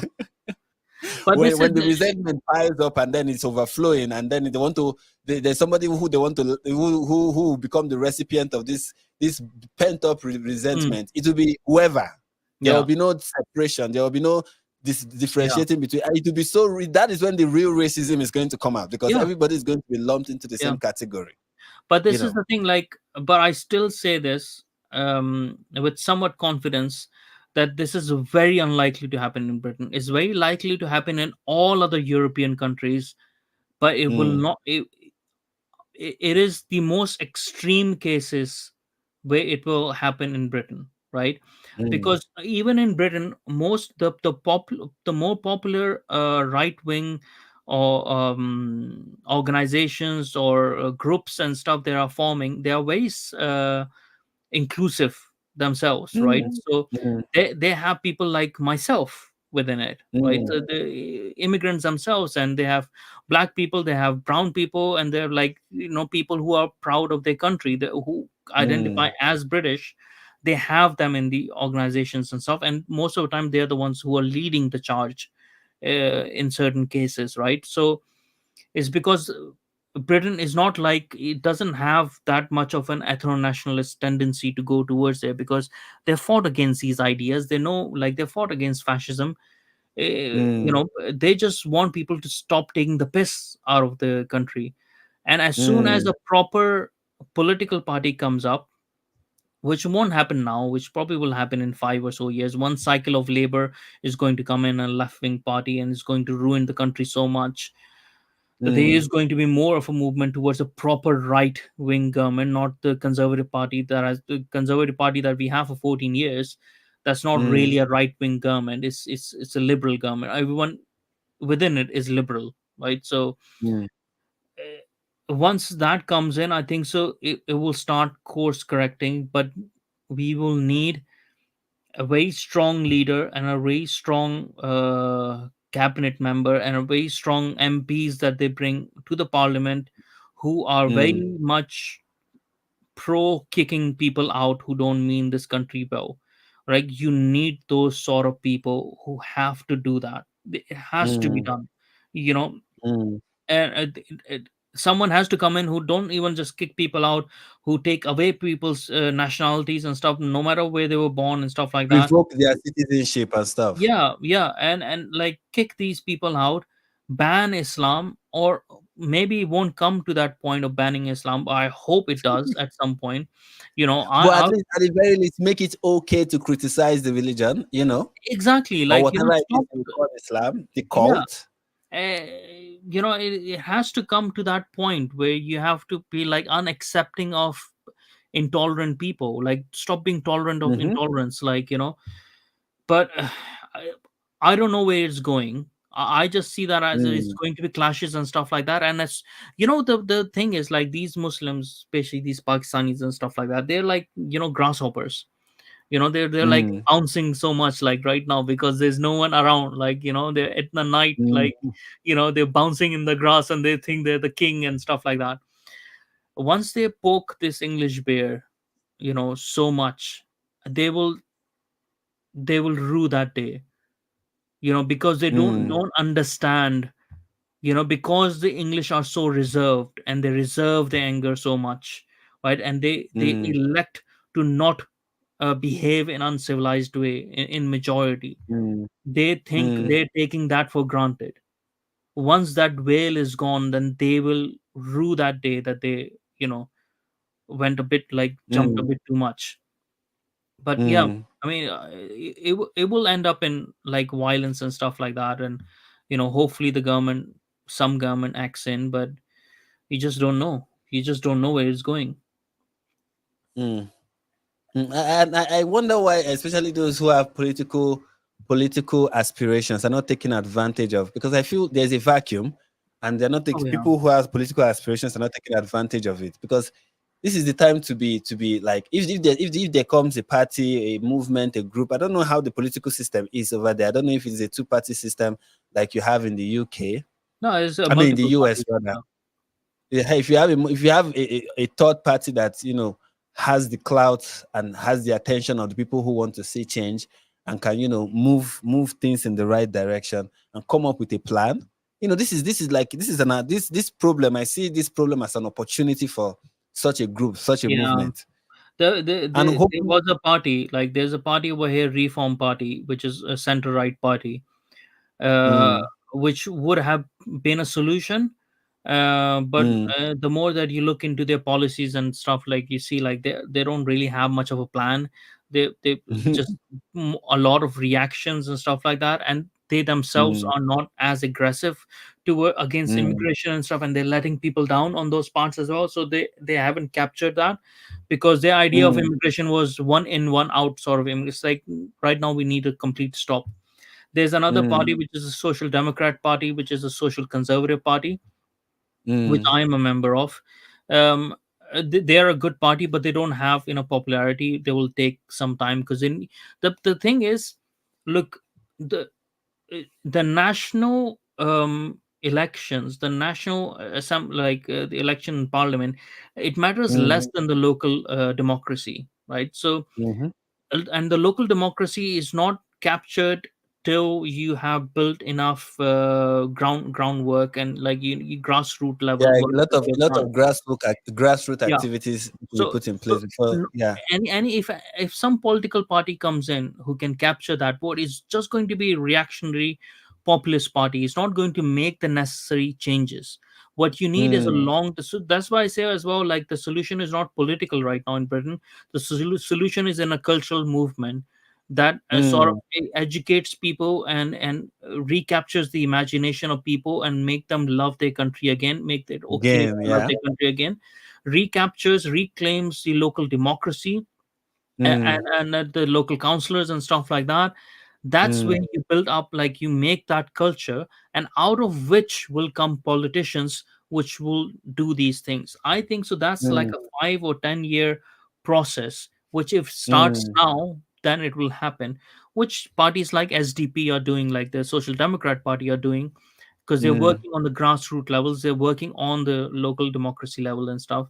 It would just take a Mm. time. I think so. It's just Britain has to go through that fire, that ire of like five Yeah, to so ten years of misery. it's going to be a painful long process, but the Yeah, change is coming. yeah. But like, it would be good to see if there's a clear idea, there's a clear vision, so that makes it okay for people to suffer. Like, it's Mm. okay. I would be happy to suffer if I know what I'm suffering for, right? Like, For mm. that's the problem. That's why, like, people are suffering right now, but they don't know why they're suffering. Like, what is the purpose of their What's the suffering? point? What's the purpose of what we are going through? You know. Exactly, exactly. So I that's why I think, like, we need more of a cultural movement than a political movement. But at Yeah. the same time, like, because people are like so hollow right now. The politicians are like just plastic politicians. They don't know what they're doing. Mm. Let's go through a couple of. Oh, we have Hmm. like 16 super chats. So I just want to run through all of Yeah, them. Then we'll. All right. So this is from Ashdale Regiment. Like, subscribe, notification, share, and stay away. Please also do that to Momo's channel. yes, please. If you just click on his name on the title or the description, it will take you to his channel. And please go and like it and share. Tell your friends about it. Watch the videos. There are interesting interviews there. Mine, I don't know if it is up yet, but it will be soon. I had an interview with him earlier Yeah, in May. I don't know when it will be out, but it it will will be be out eventually. 24th of May. All right, all right. This is from Jazz. Jazz is my number one fan, ladies and gentlemen. Ah, He said, "Mom, I'm so happy to hear yet another voice speaking truth. When did you realize there was something? Where do you realize that something was off with the culture of Islam?" I think you kind of answered that when you were telling your story. You said you I mean, started it's sort looking of like, into it. as soon as I grew old enough to realize things around me. It's a Hashtag Regiment. So you guys are so pro-colonial in a wealthy way. I think sometimes when I talk about colonialism, people think I'm really pro-colonialism. I'm not pro-colonialism. I'm not. I'm just saying it's a historical. This is something that Yeah, happened in history, and then there are ways people talk about it that I think is not balanced. That's all. I'm just yeah. asking for a balanced, fair view of what British colonialism was about. That's all. I'm not saying it should return. I'm not thinking everything about it is great and awesome, and we should bring it back. I'm just saying when we talk about something it's the same thing when people talk about slavery. It didn't happen the same way in every culture at every time. There were differences, Mm, and there are more to the conversation than slavery is bad. There are other mm, things that can be said about slavery other yeah, than it is bad. So let us have also those other conversations. That's just all yeah. I'm saying. The same thing goes for colonialism. Other than say, yeah, it was bad. Resources were stolen. Cultures were erased. Okay, fair enough. Okay, what else can you say about it? Hmm. That's kind of how I see. What do you Uh, think about I think so. about I would the? be pro-colonial. I'll bring back the British Empire minus the slavery. Take back the colonies now. I will lead the charge myself. Someone said Star of David, a sign of God's descent. In Iran, it is. I don't even know what this is about. He said Momus is. This is him being sarcastic. Momus is, of course, a Zionist to have some shekels. I wish. I wish. Say these are similar comments. This is from Elephant Flowers. Great chat with Frank and Momos. Thank you. I am happy to see that you are enjoying it. Momos deserves some shekels, but I'm stingy. Elephant Flower. People like Momos, are welcome. See, people are showing you so much love on my channel. We are full of love here. Yet people keep accusing us of being Islamophobic. We are not. Hmm. See, so much love is in this channel. Momos Yeah. is quite Momos is quite smart for being inbred. My family doesn't engage in cousin marriages, which is good for me. I mean, lucky for you. The irony of having two people that are the cause of that are the cause of the fall of Frank has London never is not been lost to on England, me. so I don't know how Yeah, Frank can. Yeah, I don't know how I'm the cause of the fall of. I don't live in the UK, guys. I yeah. don't live. I don't live. I'm not your problem. I'm the least of your problem. Maybe Momus is. He came from Pakistan. The Pakistanis are ruining. Yeah, but I want to deport people. Yeah. This is from okay. How would you feel if we wanted to make it an ethno state and you have to leave? Uh, well, Momo's answer. How will you feel if the UK become an ethno state and they're kicking out migrants? Well, you have to take. You have to take it as it comes, obviously. Like, if that was the let's say if that was a will of the majority, right, which is unlikely to happen, but let's say if that was the Mm, will of the majority, then why would I want to live or associate myself with a country that for doesn't such a want me anymore, society. right? Yeah, So yeah, yeah. It would be obviously a you would shame. It would feel be a shame, and sad. I don't want it to come to that. Yeah, I mean, obviously, because it's my home, right? So I love Britain, and I would like, this is the only country that I would fight for, and I would even die for defending it. And this is Mm, why I'm like putting myself in so much trouble, where I could still, like, over here again, like I could have a comfortable life, but I'm mm, choosing to speak up and stuff, having trouble with my work, being investigated at my mm, work and stuff like that, like just because I'm speaking up.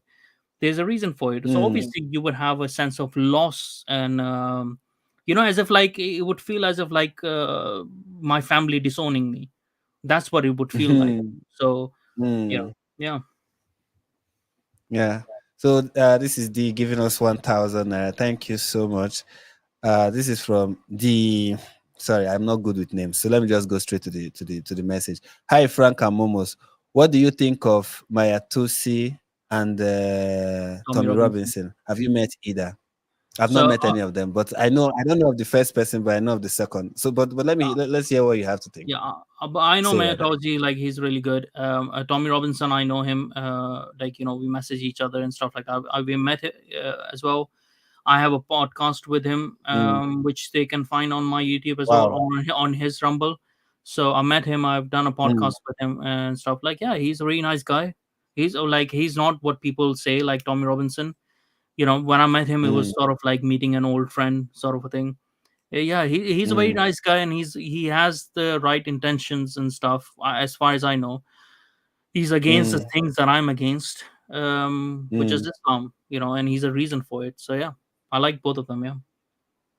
Yeah, I follow him on Twitter, and that like that as far as what he talks about, what he exposes, what he brings awareness to, I support most of his work.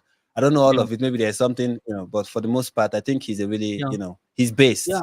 Yeah. He sent me his this book as well. This book, Muhammad's Quran. That's what Tommy Robinson sent me as well, which is yeah, nice of him. I'm gonna read it as well. Yeah. Yeah.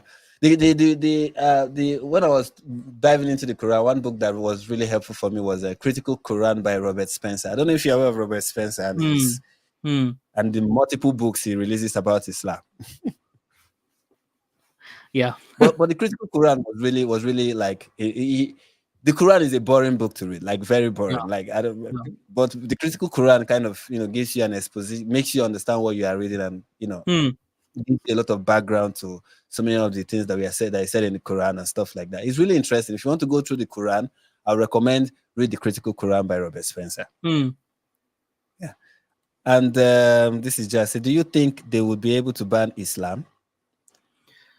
Uh, what do you think? What do you think, I mean, it Momus? can it can be done, but it can Mm, be done if people come back to their Christian roots first of all.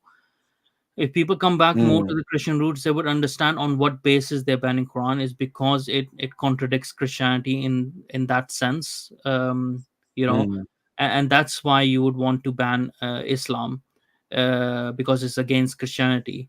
You don't have to ban it outright. You just have to take away its religious status. I just yeah.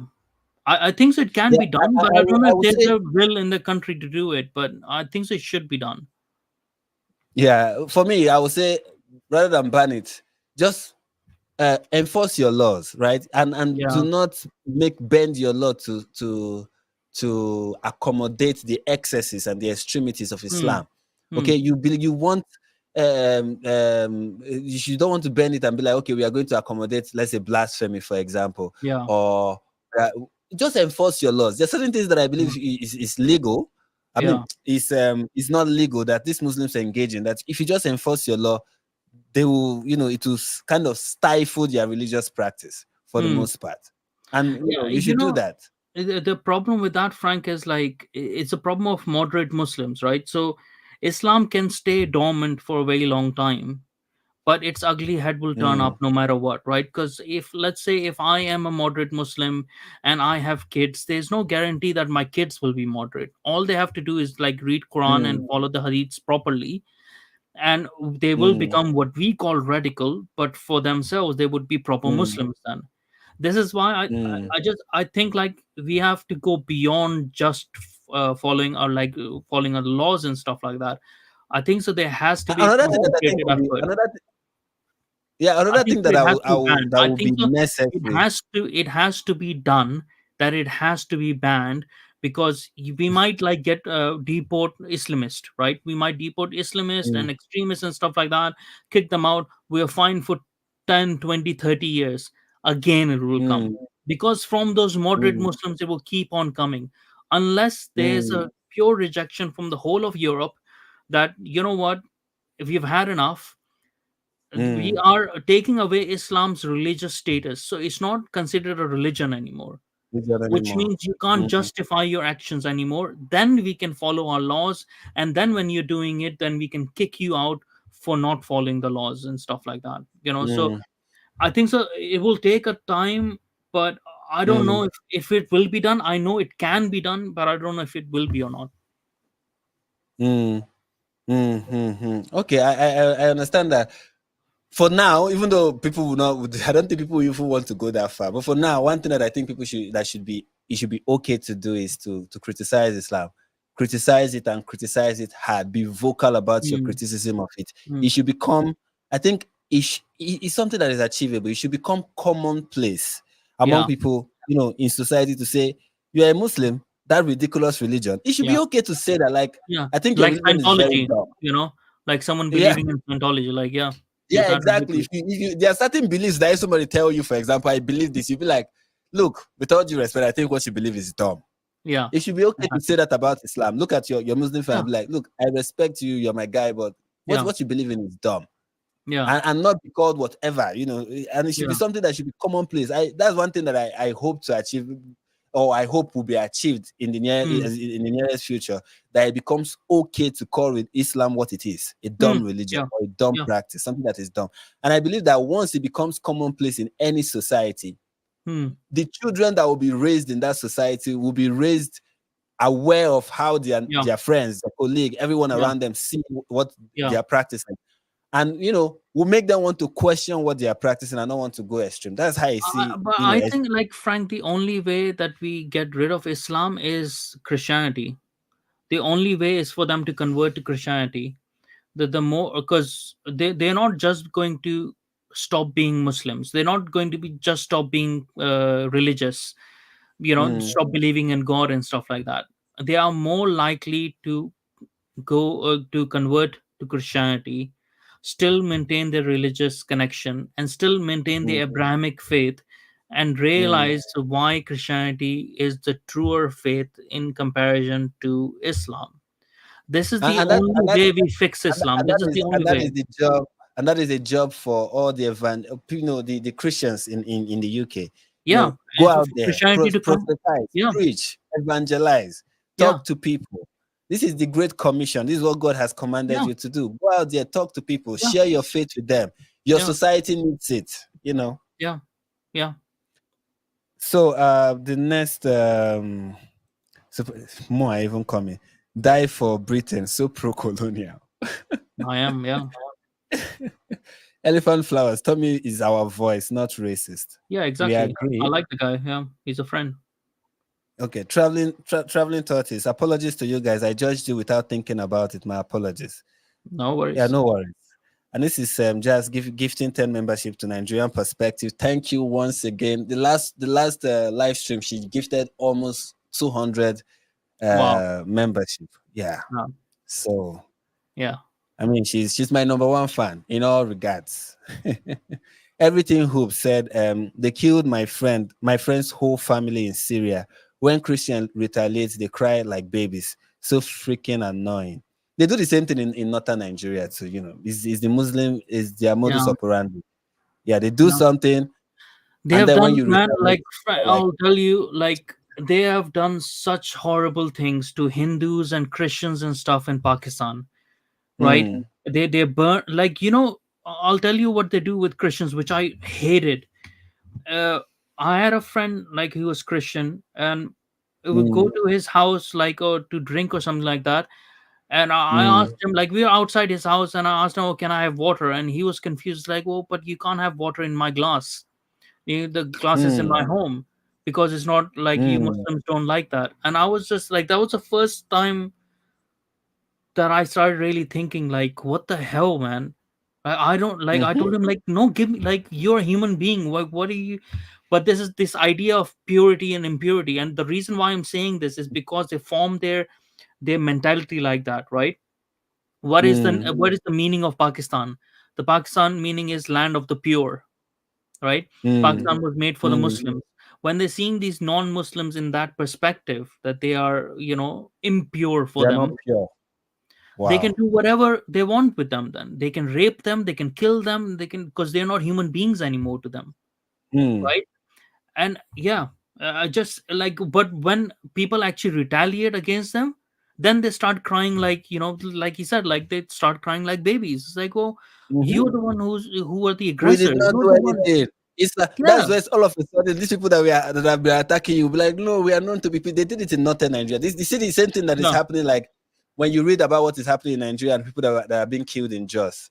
This is the time for the Muslims to attack. It's usual. Mm, It's how it starts. They will be the first. They will yeah. attack the community. They will take over the community, and then Yeah. after a while, the Christians will arm themselves and defend themselves and fight back.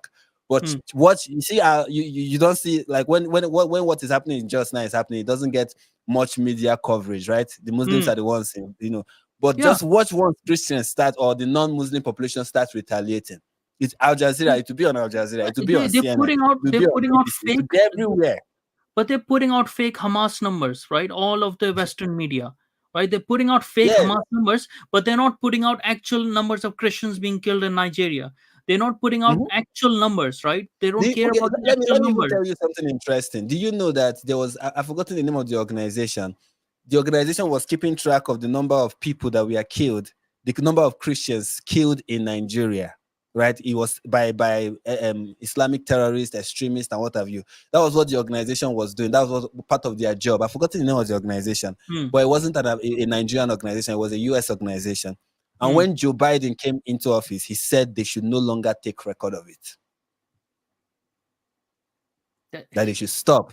No more taking record of the number of people. So Man, now, the left is retarded, man. The left is retarded. There's just no other way of it. since he came into since Joe Biden, the organization just makes an estimate. They say this is the estimated number. Now they don't have the actual numbers anymore because from above they say don't take the Yeah. numbers anymore. We don't want to know about the numbers. Just make an estimate.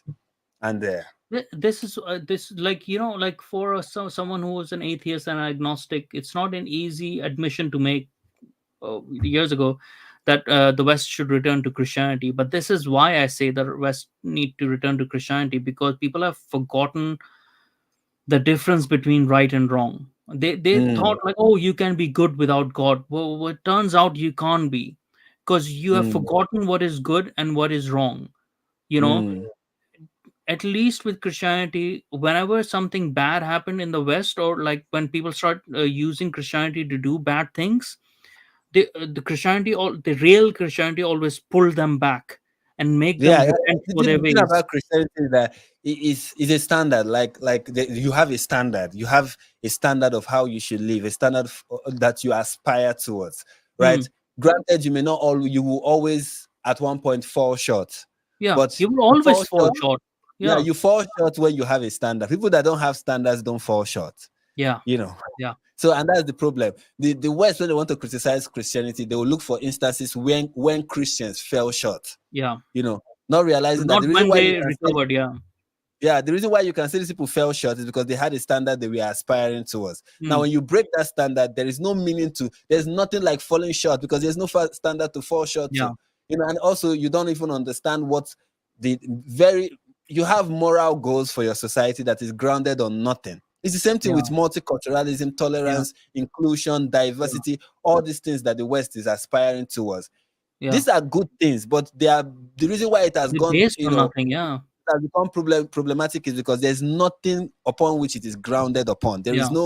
There's no ground base there's no foundation for these things, and that's why they're just falling on themselves and they're going haywire And and the out of foundation control and had breaking always chaos. been the foundation had always been Christianity for the West Mhm. for a very, Yeah, very it has long always time. been the Western civilization was founded on Christian ethos, and although people Yeah. want to be like, nah, there were other things, and we're like, look, even when I studied law in Nigeria. Even Mm. when we were studying law, there were so many principles, common law principles, that Mm. were based on scriptures, based on what did you find in the New Yeah. Testament, based on the Bible, essentially. You know, the golden rule: do unto others what you have them do unto you. It's scriptural. Even though people will be like, Yeah. oh, other customs had their variation, but the what you find in Christianity is unique. It's still unique. You Yeah. know. Yeah. So we'll just go through a few more couple super chats, and then we'll give like a closing remark because we are almost 2 hours, and I don't want this to go like too long. Yeah. I usually do 2 hours and above, but we'll Otherwise, stop. you'll get a strong worded letter from my wife. Otherwise. I don't want to deal with Polish people. I have had a No, lot. you don't want it. You Although don't. I usually go live with somebody from Poland. That's Roger. I don't know if you are aware of him. He's somebody who he's from Lebanon, grew up in Mm. Lebanon. He also grew up. He stayed at one point. He lived in Israel, and currently he lives in Poland. He knows how to speak Arabic, like read Arabic Yeah. very well, and he has Nice. experienced what it's like living amongst Muslim majority in Mm. Lebanon, living among the Jews, and is currently living among Polish Christians for the most part. Yeah. So his When I was perspective is growing up, really. Lebanon was so amazing because it was mostly Christians or living over there in Lebanon and stuff. Till Mm, Hezbollah came and destroyed it. Lebanon was amazing. mm, mm. My brother-in-law And did a now posting over Muslims there. have brought and now Muslims and Islam have brought upon the nation the utopia that Muhammad promised. Yeah. Fucking hell. Yeah, so this is from Amit Yanuka. She said, "Happy Israeli Independence Day. Is it today? Not aware. Not in tune. Oh no. Good for them. Good for them." Yeah. This is post-nog clarity. It's no coincidence that Muslim places in every country Yep. are one of the most dangerous places. I've seen it in Philippines, India, and other countries. It's true. Yeah. Even in Everywhere you Nigeria, go. the most dangerous places to be at is northern Nigeria. Even Those states are in terrible. England, man. Even in England, like where there's more Muslims communities and stuff like that, it's more dangerous over there. But they're You always go still like telling us that. where I live out in village and stuff like that. Like Mm, you won't have any problem mm. But they because keep there's more telling us Muslims. that Sharia will be the solution. A Muslim majority will change the world for the better. You know, The better I for don't know if you've seen this better clip by for Ali the Dawa better where for these animals. Like I don't know if you've seen this clip by Ali Dawa where he was like, "The UK is dying for the Sharia. You are dying." I remember watching it and I was like, "You don't mean it." Indeed, like yeah. yeah, I'll tell a funny thing though. Like the one of the reasons why I got like investigated like as well at work and stuff was because I criticized one of the tweets of Ali Dawa where he was saying when Sharia law comes in, ex-Muslims Mm, will be killed. Basically, like mm. he was implying that, which I He's objected famous. to. He's famous, and we are proud of that. Yeah, and they were like, That's "Oh, like. I'm being Islamophobic for objecting." It's like, well, I'm being Islamophobic for objecting to not wanting to get killed. Like, what the hell is wrong with you? I mean, And I these mean. people like give me brain cancer. Like. All right. So, in closing, what will you say to the viewers? What will you say to people in the UK? What is the way forward, and what will you want them to do moving forward to change the current trajectory? Um, Go back to your churches, ring your church bells, be proud mm, of it. And that's not just saying just the churches, but that's a way of me saying like community strength. And be mm, proud of your community, be proud of your country. Your Britain is the most fascinating country in the world. Britain, mm, like a small tiny island that conquered the world, and that mm, still has conquered the world because the whole world speaks its language. There is no other parallel. There is no other parallel to this country. So people should be extremely proud to be connected mhm, to even a single, in whatever way they're connected to this country. They should be the proudest people in the world, not in the mm, sinful sense of being proud, but in the sense of recognizing where they come from and wanting to continue that heritage and that tradition, not just like mm, looking back, but actually finding ways to carrying it forward. And I mm, think so the way that is like people have forgotten their own selves. They become unknowing of themselves. So this mm, would be my message, is to go back to your churches, but to find the right churches. Go away from the woke churches, which is the Church mm, of England, Methodist churches, or Baptist churches. They become very woke. Find mm, the Free Church of England is one of a good church that I've known, and mm, other churches like. But go back to Christianity in that route. Go back mm, to your own traditions and values. mm, Start seeing like what things that you are doing wrong that you can do right, which would be, mm, the broken of families and stuff. This is something that people have done to themselves, and this is where a lot of things will get fixed. Even like, if they are Jewish British, if they are other Hindu British or whatever, mm, fixing the families fixes a lot of things. mm, Self educating yourself on a lot of things. Start mm, reading again. I go on, like, I use public transport a lot, and usually I find only myself is someone who's reading a book. Right, this used to be a mm, country where everyone was reading a book, from a child to an old person. People used to buy so much books and stuff. It doesn't matter what you're reading, but you're reading, mm, you're engaging your intellectual self. So people need to get back to these roots and mm, stop being too reactionary, be like mm, introspective, be like have some reflection, and mm, yeah, and like, these are the things that carry you forward. And simple things like go and knock on your neighbor's door and ask how they're doing, if they need mm, something or not. Help them out.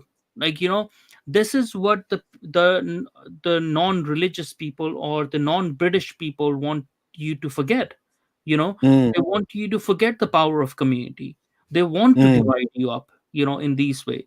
Stop letting mm, them divide you. Like, bring back that community sense in neighborhood and stuff, and make those people who are not doing these things become the odd ones out. mhm, Like, don't make it a normal thing. Like, stop rewarding bad behavior, stop tolerating bad behavior among, like, the men of the community. They need to stand up as well. If there's mm, someone in your community, in your neighborhood and stuff, who is being a complete dickhead or something, and mhm, the men of that community need to stand up and, like, deal with it. If there's a mhm, drug dealer or something like that, deal with it. If there's mhm, like some Muslim gangs and stuff like that, and they're harassing your women and girls, stand up and deal with it. mhm, mhm, Show them that you're not going to tolerate this anymore, and mm, all the problems will eventually start getting fixed. mm, That would be my message. Like, know yourself, and yeah, start like acting up. mm. This is something that, as you were saying all this is, yeah, is one of your fan. Is a fan of yours. Impossible. We say almost you are the proper. I don't know what he was trying to spell, but I don't think he knows how to spell correctly. So I Yeah. just I just want to highlight one of your fans. He was. Now, I'm not being a propagandist, or not a propagandist, or whatever you're trying to say. There's no propaganda over here. The only propaganda is like, I love Britain and I want Britain to stay British for another Mm, thousands and thousands of years to come. Like, mm, so if you want to call that propaganda, then call that propaganda. I don't want Islam in mm, this country. I don't want Islam in the West. I actually don't want mm. Islam in the world. So there you go. What are you gonna do about it? My closing comment would be like, listen to everything Momos have said, and also most especially just for me is those of you who know the truth. Like I believe there's many people in Britain who like they know the truth. They have this level of they have they know their heritage, they know their history, but there's this timidity that I feel like for some is just let me not say something. I don't know what the social repercussion will be if I speak out.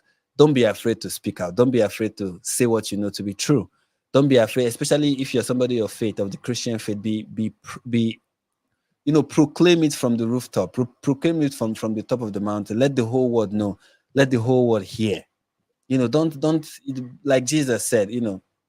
Nobody lights a candle and put it under a bush. They put it, at the center of the room, so I had to give light to everybody. Let the light of your faith, let the light of the truth that you know shine forth. you know the problem with the left and the problem with the Islamists is that they're loud. They're very loud. You understand? Show them that you have a voice too. You have the voice. Let me speak like a Christian. You have the voice of Christ. You have Hmm. God's word in your possession. Speak that word and speak it boldly and proudly and loudly. People always talk about the silent majority, and I always say, what's the point of being a majority if you are quiet? you know so it's time to speak up. It's time to say something, and it's also time to do something. Don't wait for the government. If there's anything you can do it. Whatever lies within your power, do it. And it's been a wonderful conversation. I really appreciate everyone who have been with us, and I appreciate Momos. Thank you so much for coming. I really appreciate you. Hopefully, we'll have you here some other time when our madam says it's possible. You know. Once I'm given permission by the boss, yeah. Once you're given permission, you'll be back again, and my audience and myself will be waiting for you. And until then, and until my next live stream, until my next video, stay blessed. Thank you.